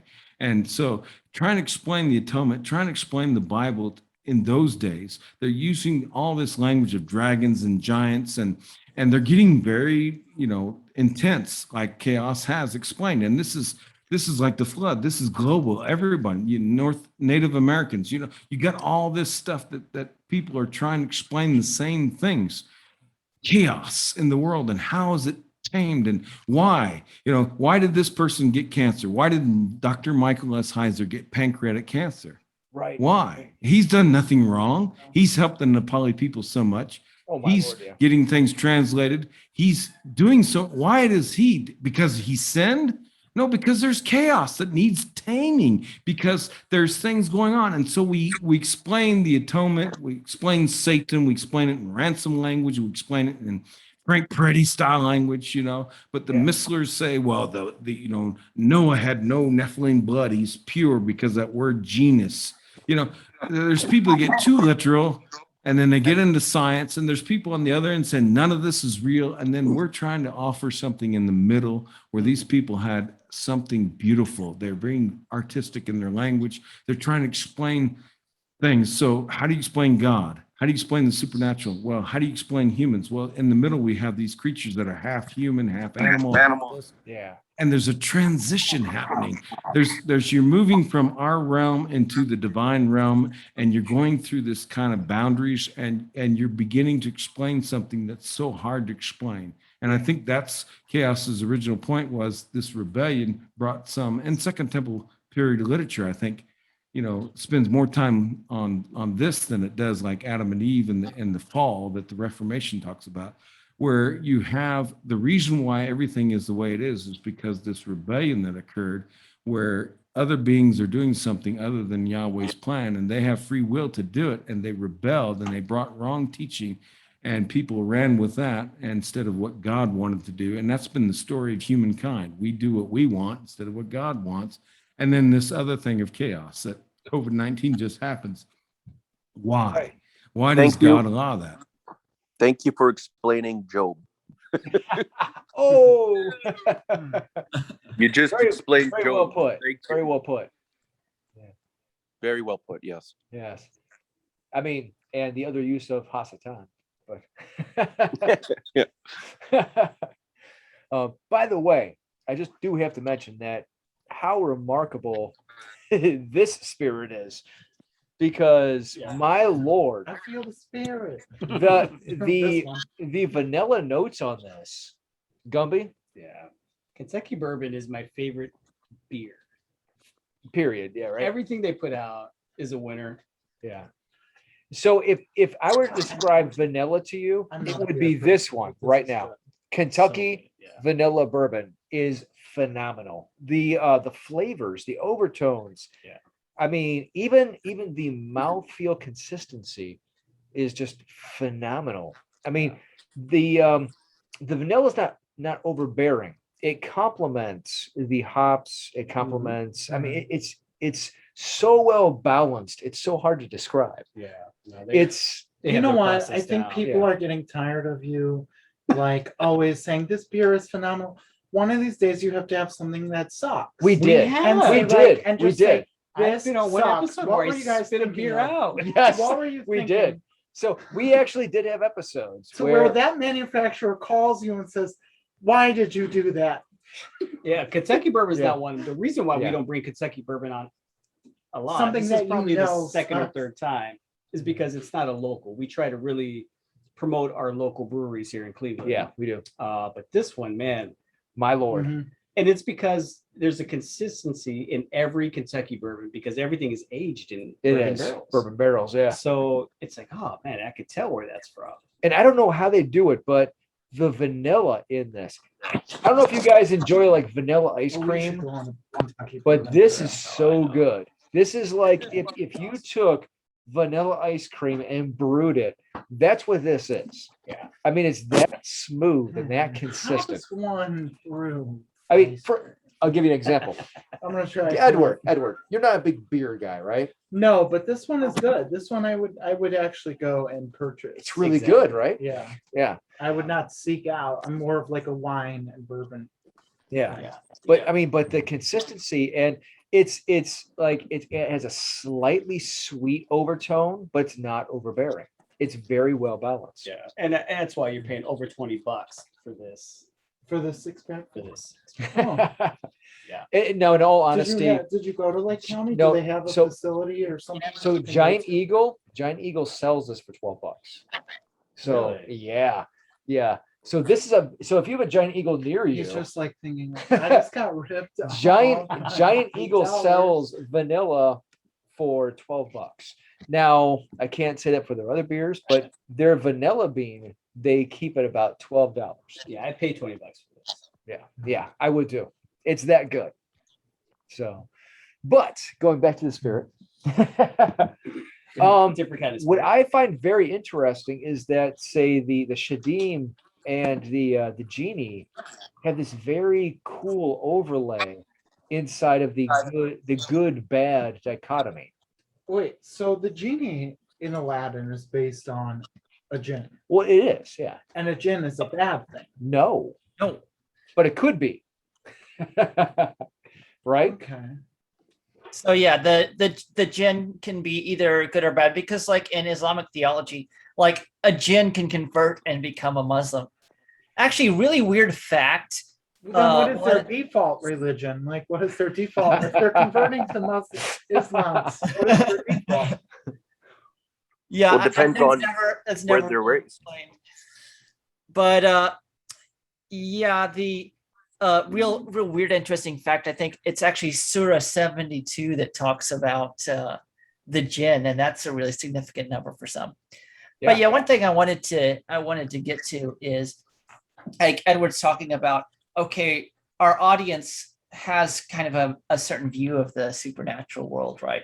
Mm. And I think it's interesting because we do have this very kind of simplistic view, most Christians. Mhm. We have a very, I Black don't want to and say white. watered down, but it's kind of like so far trimmed down to like bare basics. Mm. He's But looking when at you me. He's really- Protestant. When you really get into starting to research what's actually going on, researching some of these terms, researching the term angel, like I mentioned, when you read your Bible, you just see angel, you're reading it in English. But actually, when you like go back into it, like the term you're reading is angel in both the Old Testament and New Testament, they're different words. And they even imply slightly different things, even though there is an overlap. Yeah. So people might think, oh, we have angels and demons. Demon is a fallen angel. Yes, but actually no. So It's so much more complicated when you actually start studying it. So I don't think I would look down on anybody who has these perceptions. But at the same time, if you do want to get further into it, you do want to study, everything gets way more complicated. And that's just basically what we're talking Well, about. there's just like Yeah. so in if you get into Thomistic theology, for example, you have the 9 choirs of angels, right? So in Thomistic theology, which is Catholic, okay, you have the 9 choirs of angels. Okay, so you have seraphim, cherubim, you have thrones, dominions, virtues, powers, archangels, principalities, and all of those different tiers are mentioned across the biblical, the Old Testament, the New Testament, the epistles. They're all mentioned across the Bible itself. But there's a lot of overlay into what their responsibilities are, what they do, their different functions. And Yeah, for instance, that system would have like seraphim and cherubim as kind of separate categories. Whereas if you actually get into studying, you actually find out, even though they visually look different where they appear in the Old Testament, they're actually the same creature. And even in Revelation, you actually have John the Revelator and his vision. They're actually a blend, the 4 beasts with like eyes all over and wings that are shouting, holy, holy, holy. It's actually a blend of those two. I would die if I saw one of those. Seraphim and the cherubim. And it's a blend of like the symbols from both, because they're have very symbolic representations. Like the eyes are like dealing with the stars, and the 4 faces have to do with the 4 corners of the compass. which, by the way, has Enochic overtones, right? Yeah. So let me And- ask this then. Across all the different cultures, all the different languages, for lack of better terms, religions, are all of these different entities in rebellion against their creator? No, not all of them. In theory, not all of them are in rebellion. Actually, In terms of the fallen, not oh, the fallen. yes. Well, so before I progress, Theo, Chaos, and Zechariah, go ahead. It's all over the place because the weird thing with like religions and other mythologies is, again, nothing is as simple as it seems. Mhm. Like they feed into each other and then branch off in weird ways. They're not at all sort of monolithic, which means they're not all sort of one thing. Even in the same religion, you can have two different mythologies of the same character, diverging different ways, or you could actually end up with multiple instances of the same god accidentally, which is like That's how do confusing. I put Yeah. That, Like- Well- now you have to unpack God. No, I No. don't Yeah. think we do that. I don't think we can do that. I think God can unpack God. For instance, So- we're talking. Okay, go on, Theo. I was just going to say real quickly for like the American audience, are all Muslims bad? Well, there's some Muslims that believe in one thing and there's some Muslims that believe in something else. So, you know, and some Muslims would consider those other Muslims right, and the other Muslims would consider those Muslims right or wrong. It varies, you know. So is it a good Muslim? Well, it depends on which Muslim you are, you know, if you're doing these things. So they're all speaking of these things, and they, you know, who's to say that they're, you know, this person's saying that this is bad. Well, this person's saying, no, I'm not bad. I'm following what I believe. And so you have all these strands and threads that are different, just like we have in Christianity, we have so many different denominations. The Yeah. Assembly of God. exactly, You yeah. grew up in the Assembly of God, right? Pentecostal. Yep. Everyone speaks in tongues. We're all in one accord. And the Catholic Church, everyone's reading the, you know, the daily office, and around the world for 24 hours, 7 days a week, people are participating in one accord, praying the same prayer, reading the same scripture, trying to, both the Pentecostal and the Catholic is trying to get into what's going on in Revelation 4 and 5 with the myriads and myriads. And the divine council is all trying to do the same thing. But we all come up with different metaphors, different ways to speak it. And yet there's some Pentecostals that think Catholics are going to hell, and there's some Catholics maybe that think Pentecostals are going to hell. You know, who's right? So Yeah. that's the So- thing I'm trying to say. Wait, That's hold a on, good hold point, on. Theo. Just so I can, pick this up, I'm going to tell you right now, from a Catholic viewpoint, we don't think that anybody is intrinsically going to hell. Uh-oh. Okay, so everybody, You disagree? everybody. You're talking about the Pope You and the don't even Vatican. know- I'm talking Oh, about no, the no, no. Catholic You don't on even the know- street. Nope, The nope. Catholic on the nope. street. I am talking. Because we don't know the extent of God's Nope, mercy. yeah, No, exactly. I do. I'm There- talking straight from our catechism, says that everybody from every religion has access to salvation if they're following their path. Yeah, no, what Theo is saying though is he's saying, yeah, you're talking about the official doctrine, and yeah, you are correct. That's what the official doctrine says.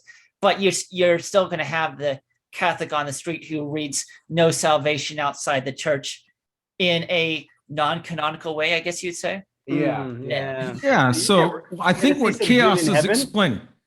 I think what Chaos is explaining is he's reading the Facebook posts from all the different ancient cultures.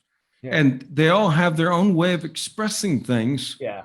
but they're trying to say the same thing. We're trying to deal ultimately with chaos. We're trying to deal with why is there COVID-19? Why does Dr. Yeah. Heiser get pancreatic We're not cancer? trying to deal And with so they're COVID-19. all posting on Facebook, Well, but he it's went the to ancient cancer. version of Facebook. What? So, He went to you know, cancer. that's what. Yeah, Okay, so, I yeah, I see think- that. yeah, I try not to like, you know, similarities in religion or mythology are interesting, but it's also important to note their differences. Right. So they may not all say literally the same thing, but I do think from an anthropological perspective, I think you could reduce basic religious tendencies to the establishment of order and the annulment of chaos or the control of chaos. I think that's inherent in every religion, because religion, you know, Yeah.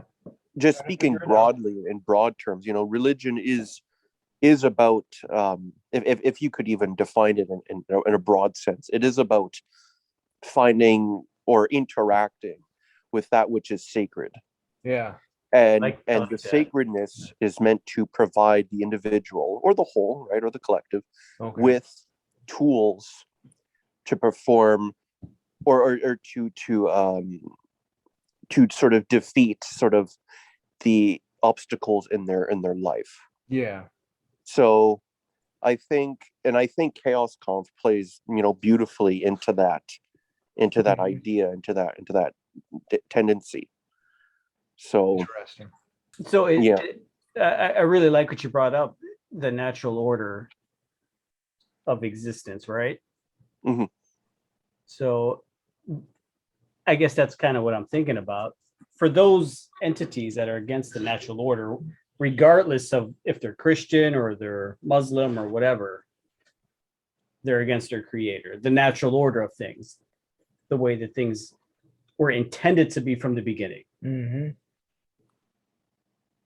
right? Chaos. So We have to distinguish between what things were intended to be in like nature as the physical world we see around us, right? yeah. Yeah. I'm gonna Yeah. so to take this to the next level. So, and I don't know why, but I seem to be a conduit for people in the modern day. I know of It's the glass. It's the Totally glass. the glasses. It's definitely the glass. No, because doggone it, Zechariah has far better glasses than I do. See, I told you. For some reason, people come to me with stories. All right, and I have 4 different sources, completely unrelated in the modern day. Mhm. All 4 people have come to me with stories of the Watchers coming to them. Okay. In the modern day, in real life, right now, as I'm talking to them.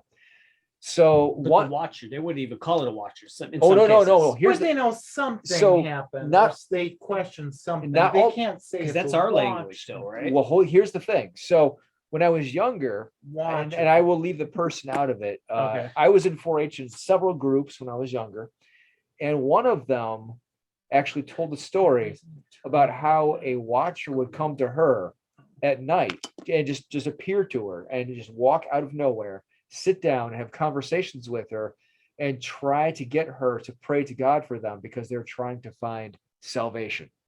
See, what I would think as a Hmm. Catholic, that's not a watcher, that's a soul from purgatory. No, saying, it called "I need itself a prayers." watcher. It called itself a watcher, and it said it was fallen, and it said it was looking for salvation. That's a different thing. Yeah, it I don't directly know. said, Don't we believe Nope. that? nope. If- So there's a difference. A human doesn't know if a human comes to you when it's dead, it doesn't know it's dead. There's a difference. Talk to I Bryson. think you Talk do to know you're Bryson. dead. Talk to Yeah. Bryson. Bruce Talk to Bryson.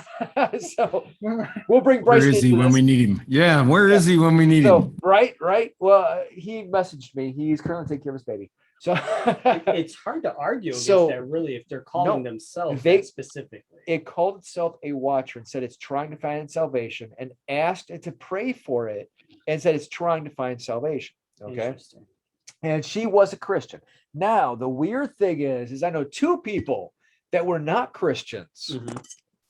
that were both confronted by watchers. And that's the weird thing. So these are not Christians. And These they are people who do not have prior knowledge of even the term watchers. true. Because if they did, if they were looking it up, I would say, what medications Here's are you on? well, here's the weird Well- thing. Here's the weird thing. One of them said at first it was appearing in his dreams, and then it started appearing in the side of his bed while he was awake. And he said that it addressed itself as a watcher. It didn't say what it wanted, but it would come to him. And at one point, it was actually holding him down and pressing down in his chest.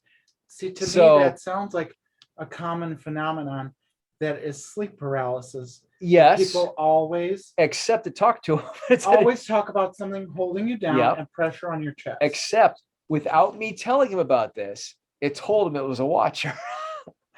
Now, there was another one. Again, I'm leaving everybody's names out of this. There was another one, and for some reason, it attacked him when he was younger and tried to pull him out of his bed. And it left a physical scar on his body. To this day, he showed it to me. It left this physical scar on his body when it was attacking him and tried to pull him out of his bed. I don't know, Aaron. So And then there was a, I'm and there like, was, I don't doubt that he showed you the scar. yeah, so But how could it's- you verify that that is from that? I can't. I don't know. I What I mean, the I person could would say have the to- I scar can't. on the back of my neck But is from a knife fight, What, but it's yes, not. but what I can verify, what I can verify is 4 different people. And this is before the prevalence of Dr. Heiser. This is before the prevalence really of the Book of Enoch being spread across the United States. There's 4 different people that were confronted by watchers before they even knew me. Mm. So it's not my influence. That's all I'm going to tell you right there. So Especially if you're And not there- religious. I don't know what they Yeah. would have to gain. yeah, Well, to me, There's that's just some things. that they're not, that they had no prior introduction to that they didn't. or those They didn't. that terminology at all. Yeah, and this is, by the way, the 4-H advisor. That's before I even knew about the Book of Enoch. So, yeah, One of them. And there's some things we just can't prove. That's what we're trying to do all the time in the modern world is prove everything. And there's a lot of things you can't prove. I recently taught a class on the Old Testament, the New Testament, primarily the Old Testament, on evidential proof for it. And, you know, we can go to the extent of David Hume and not believe anything. You can be doubting that Right. you doubt that the, Right. you know, you could just erase everything. So yeah, at what point do you say that we can't, you know, we don't have evidence? And here chaos presents this, again, cultural river, this stream of information that's going across all of these ancient cultures, all across the world, and painting the same picture.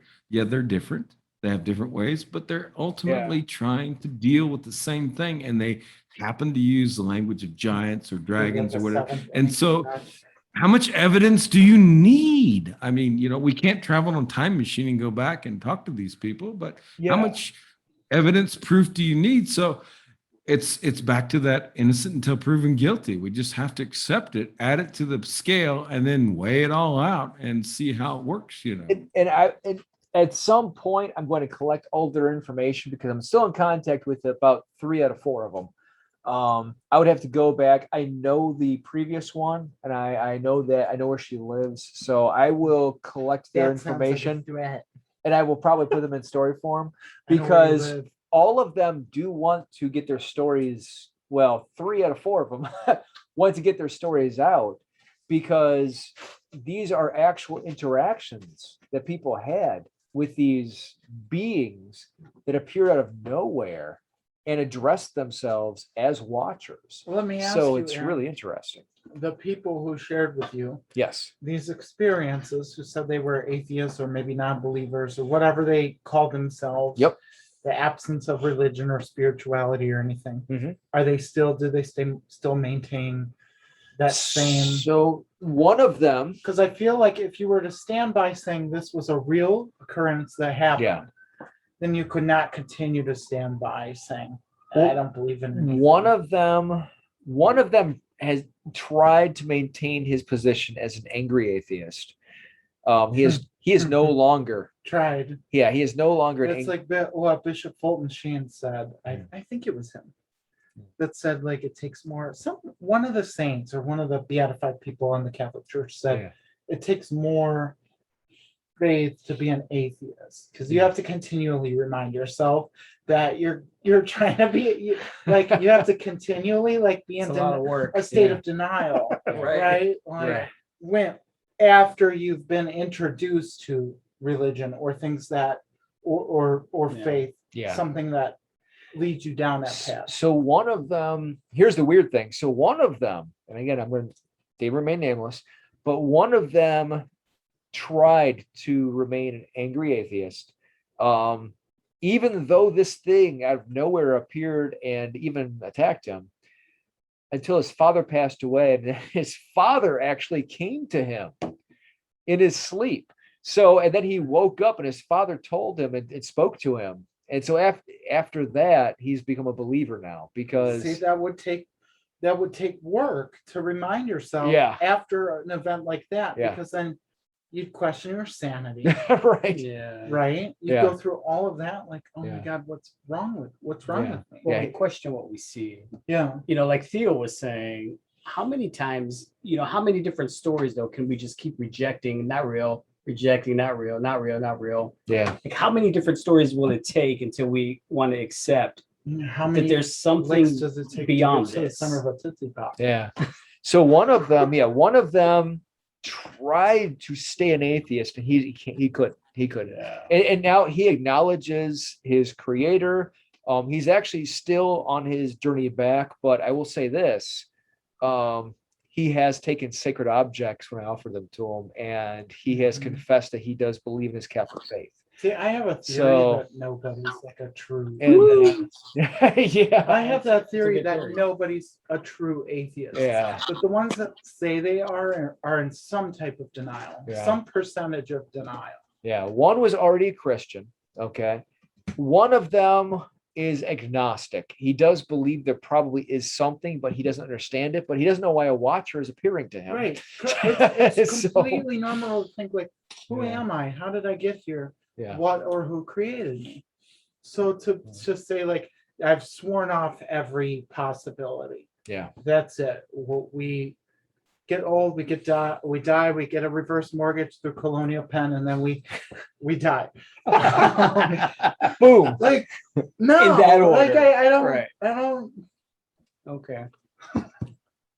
But see, what I love about what Chaos has done today is it proves that the ancient world is just not children's tales, and these are primitive people that Yeah. drag their wife by the hair with Yeah. a club in their hand. Right. They're not cavemen. They have more reason to write such intricacy in their tales, and more reason because they don't have Netflix to sit back and, Yeah. pop a can Yeah. and drink and just let somebody else tell the story. No, they're telling these wonderful stories, and we're still Their version of rehashing them today. That's what I think Heiser on the podcast with his son was going through, that the Marvel universe and whatever, they've all just grabbed on to these old stories and they've repackaged them for us. Yeah. But it's Yeah. just, it's amazing the So what tales you're that they saying is they're all told. remakes. Pretty much. We're What- just putting these stories in the microwave and nuking them. I mean, come on. It's No. how grand these stories of the old are.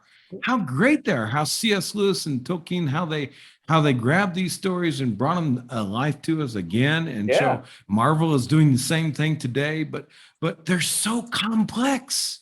Yeah.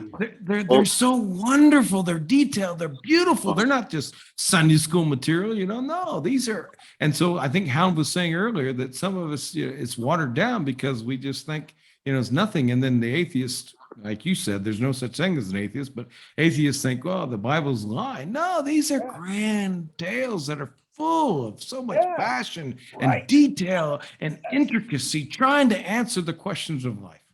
And then you Well- become Catholic and you become Super Saiyan. Yeah. You were saying, I am Catholic, by the way. So I haven't Wait. had enough bourbon. Wait, yet wait, to wait, go what was there. it? What'd you say? I am Catholic, by the way. Who Oh, was saying that? amen. Amen. Yeah. Amen. Who You're was almost just there. saying that? Let's Was get that chaos. Oh, chaos. Okay. Amen. Yeah, Amen. I just been thinking about it. It's kind of funny to me because you basically set this up as this open mic night crew, and it just we're talking about Chaos the has 20th basically become the de facto guest. And he's done a phenomenal job. I mean, the context that he's brought into the conversation is phenomenal. Yeah. Just phenomenal. It's not by accident. Well, Yeah. thank you. Not by accident. I do want to comment on Theo's admiration for mythology. I think mythology is probably the truest thing there is out there, more so than, I don't know, anything else people can come up with. Like it's very blunt and honest to me, and it's just like I am actually in the process of making my own sort of fantasy or fiction or mythological world, in the same place as Tolkien or whoever else. Very cool. And oh yes, and just the research I've done on it, like I know a lot of this stuff because I'm actually doing research for that project, and it's just blown me away how just intricate it is, and just how meaningful and just honest it is. Mythology is to me, mythology is true. All right, even if all the characters or events may not necessarily reflect actual history, I don't deny it all. But even if it doesn't fully reflect what may or may not have happened in history, to me, the essence of myth and it is true. Yeah. It's not talking about false things. It's talking about things that were real to those people and still remain true to this day. Yeah. So interestingly enough here, like bringing this back to what I said I was working on at the beginning of this episode is the Nerdologians podcast. Now we haven't brought any of the episodes we've been recording out yet. We're probably going to do that in September. But in our intro episode where we really talk about fantasy and a theology of fantasy or philosophy of it, we mentioned, I think it was Baudrillard, who kind of has I think he's called like the prophet of postmodernism to some. Now postmodernism is like a very complex topic and nobody can really define what exactly it is. But he was talking about this thing he calls the hyper real. And I'm sure Bryson would really get into this if he was here, because he's the one who brought this up to me and I thought it was really cool. And his take is actually, it's kind of the media we engage in is more real to us than the physical events that happen. So, for example, like a reporter looking at like the war in Iraq or everything happening in Afghanistan, that is more real to us than what is actually happening. And so his take is that actually people who are writing fiction are actually engaging with reality on a deeper level than someone who's just straight up doing like history or philosophy as philosophy. Yeah. I think that perfectly maps over to this idea of mythology, because mythology is this narrative. It is looking at the world narratively, and it's showing us the way we're interacting with the world. It's very Tolkien of you. I'm on board with that. Yeah, it's very, very Tolkien of you. What stories do you want to share?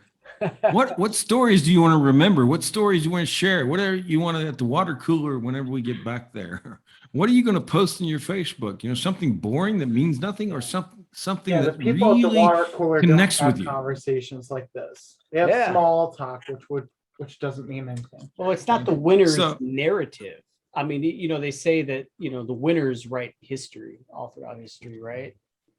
But I've always But had maybe fun it's with that. to go back to Tolkien. Maybe when he talks, Sam and Frodo, and Frodo's saying, that you're the hero, and these are the stories that we remember. These are the stories that we want to tell our children. These are because they're true. They're more than true. Yeah. Mhm. So these are the things, because we're expressing our humanity. And we're commanding. That's why everybody loves C.S. Lewis. I don't necessarily consider him straight up a theologian. I think he's a theologian, yes, but he's more so able to express what theologians could not express, because he had such a master and command of the English language. He's expressing. He's able to express things, and we remember those things more. And we don't remember what we had for breakfast last Tuesday. But we remember the thing. That's reality. You ate it, but you can't remember what you had. Yeah. But I you remember. remember I don't eat these things. breakfast, Oh, there you go. so I remember. So I hear you have this idea that you're expressing something that's more than true because you participated in it. Yeah. You No, know, I you agree. became. That's good. So you're trying to express these things. So how do you express the atonement? How do you express God? How do you express the supernatural? Well, you're trying to move from what we see every day, a cow, to what is in another world. So you got this half cow, half something, half and you're getting there. You're making your way. You have to make the steps from 1 to 2 to 3. You have to make the story so you get someone's mind that I'm not talking about a cow, I'm talking about something else. So to get there, I have to have these stages in the story to move you from what you know and what you experience every day to what I'm really trying to say, what I really want to express. And so then I use all this stuff. Is it true? Yes. But is it myth? Yes. But it's not like, you walk out and see a watcher. Oh, hi, I'm going to have coffee this morning with a watcher. No, that's not That'd what be happens. Obviously it would be with the gin. Yeah, we could go have coffee with the gin. But I think, Gumby, were you saying something about the winners are those who tell the best story? That's not something I believe in, but that's something that's often been told to me throughout, History. you think about history, and the winners write history, and the things that we read in history books are only presented through a certain filter. But Yeah. winners, how? Like how so? Well, What for makes them a instance, winner? Success, like for financial instance, success, I or mean, worldly. let me be more success? specific. American history.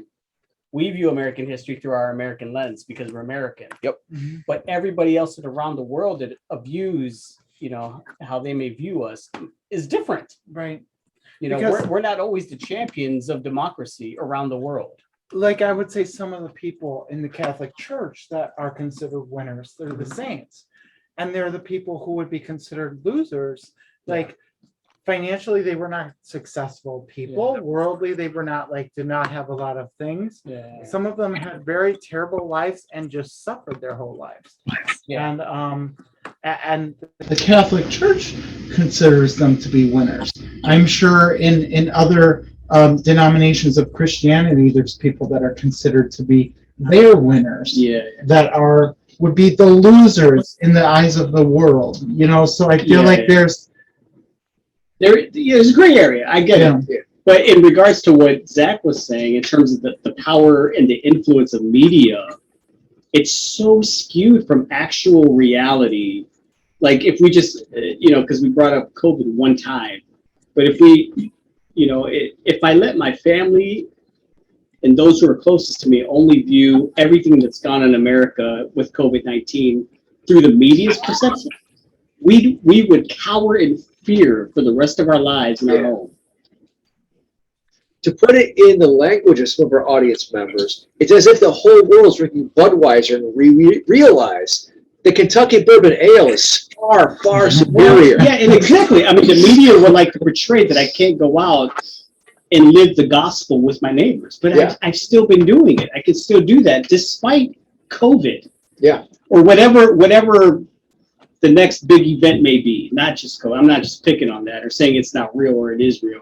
I'm not even talking about that. I mean, whatever the next big thing may be through the eyes of the media trying to tell us what our reality is. That's what I was talking about. right. You determine what the world is around you. You wake up and you live your world. My faith in That's it. Christ determines. Yes. Yes. Yeah. Yes. Yeah. So That's a lot. So This is That's what go on. Yeah. I just wanted to say real quick, why are those people chosen as saints? Because we want to remember their story. They're worth preserving. So the same thing with the Bible. The Christian people said these are the stories worth preserving and the other stories are not.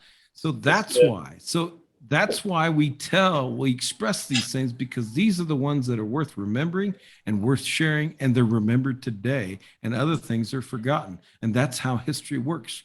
The things that are worth remembering continue, win the day, and those things that aren't worth remembering are forgotten, or we're scared. Maybe what Gumby was getting at. There's certain aspects of our history we don't want to remember, so we try to skirt around it.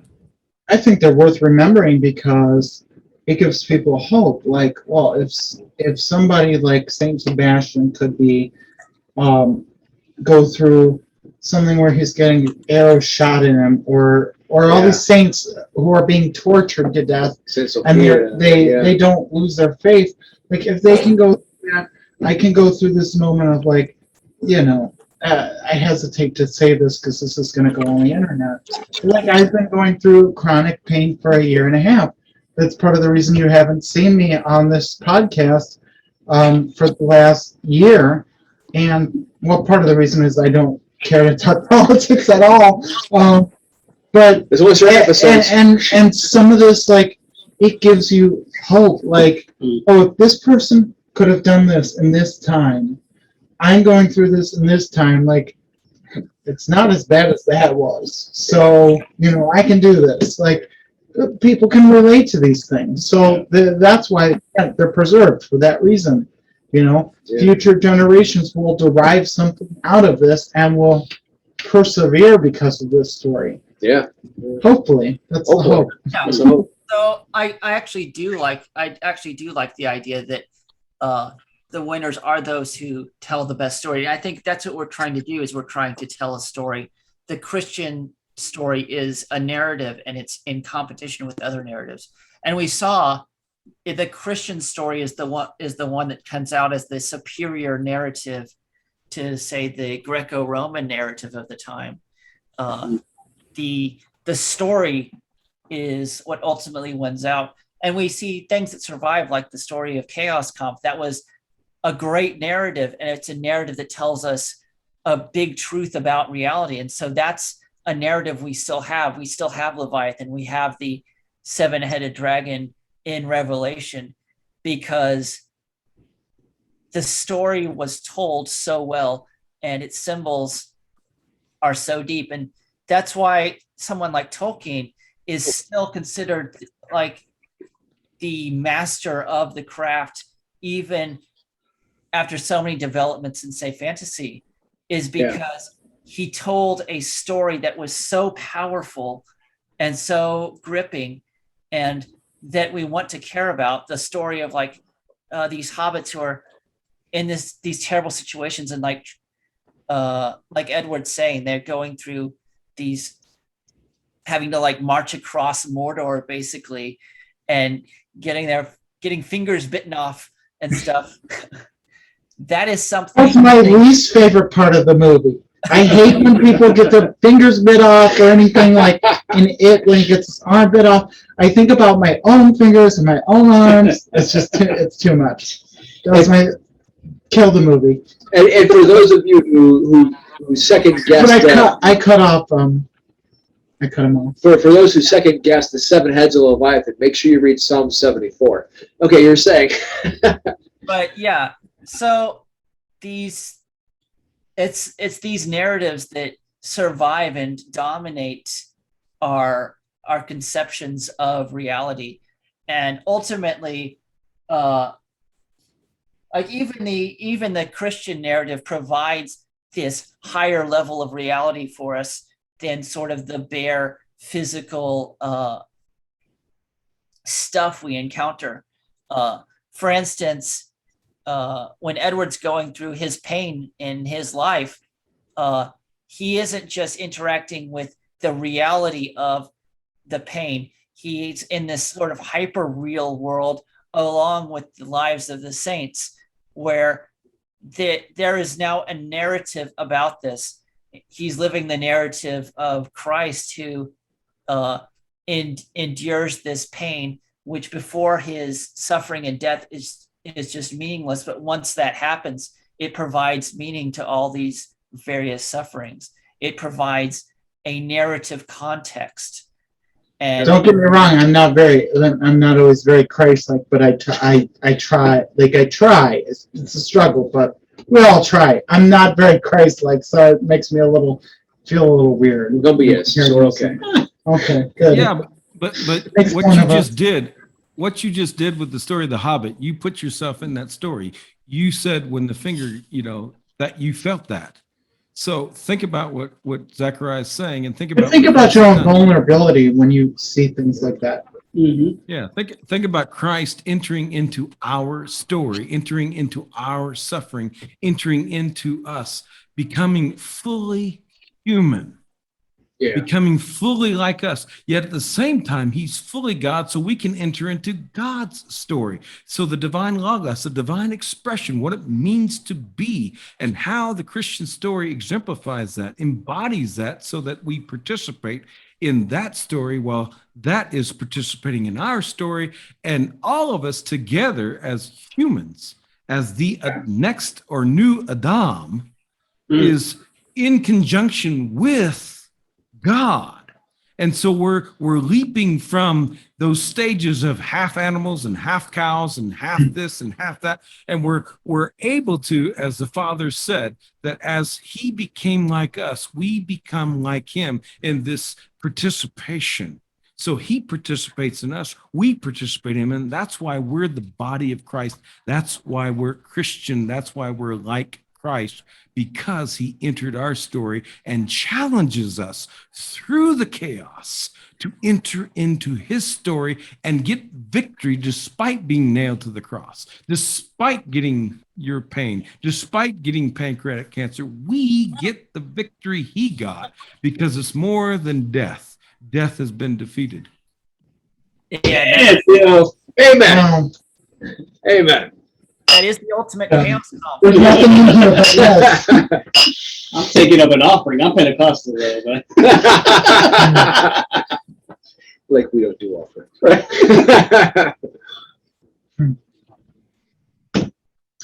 That's good. That's really good.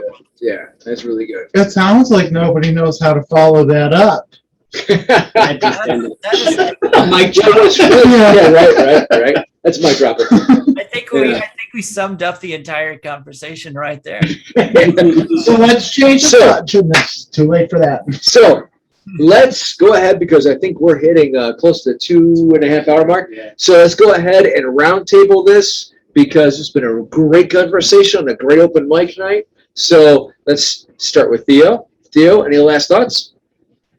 I just am amazed at God's providence that you know, we wanted to talk about something and certain people could not make it, and then certain people did, and the conversation and how in that God has orchestrated this through chaos of this person couldn't make it, that person couldn't make it, but then chaos is able to make it, and how we're able to order this. And that's what humans do. We order our lives. We get up, we make our bed, we shave, brush our teeth, comb our hair. We're trying to make something orderly out of this life.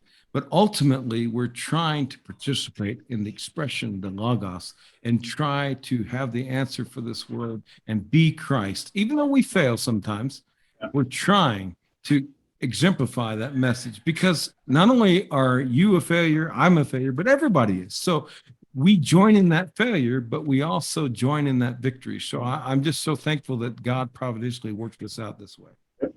Amen. Amen. Yep. I know you've recently taken up Liturgy of the Hours too, right? The breviary. Yeah. Yeah, which is phenomenal. For anybody who's not familiar, just praying throughout the day really strengthens. You don't have to use that breviary, of course, but if you want to pray throughout the day, it's a great way to say prayers throughout the day and dedicate your day and dedicate every stagnation of the hours of the day, to really overcome the things that are hitting you in your life. So, I chaos. see it as, Oh, sorry, go ahead. sorry, go ahead. No, Just gonna say no. real quick, I say it's participation in the divine counsel.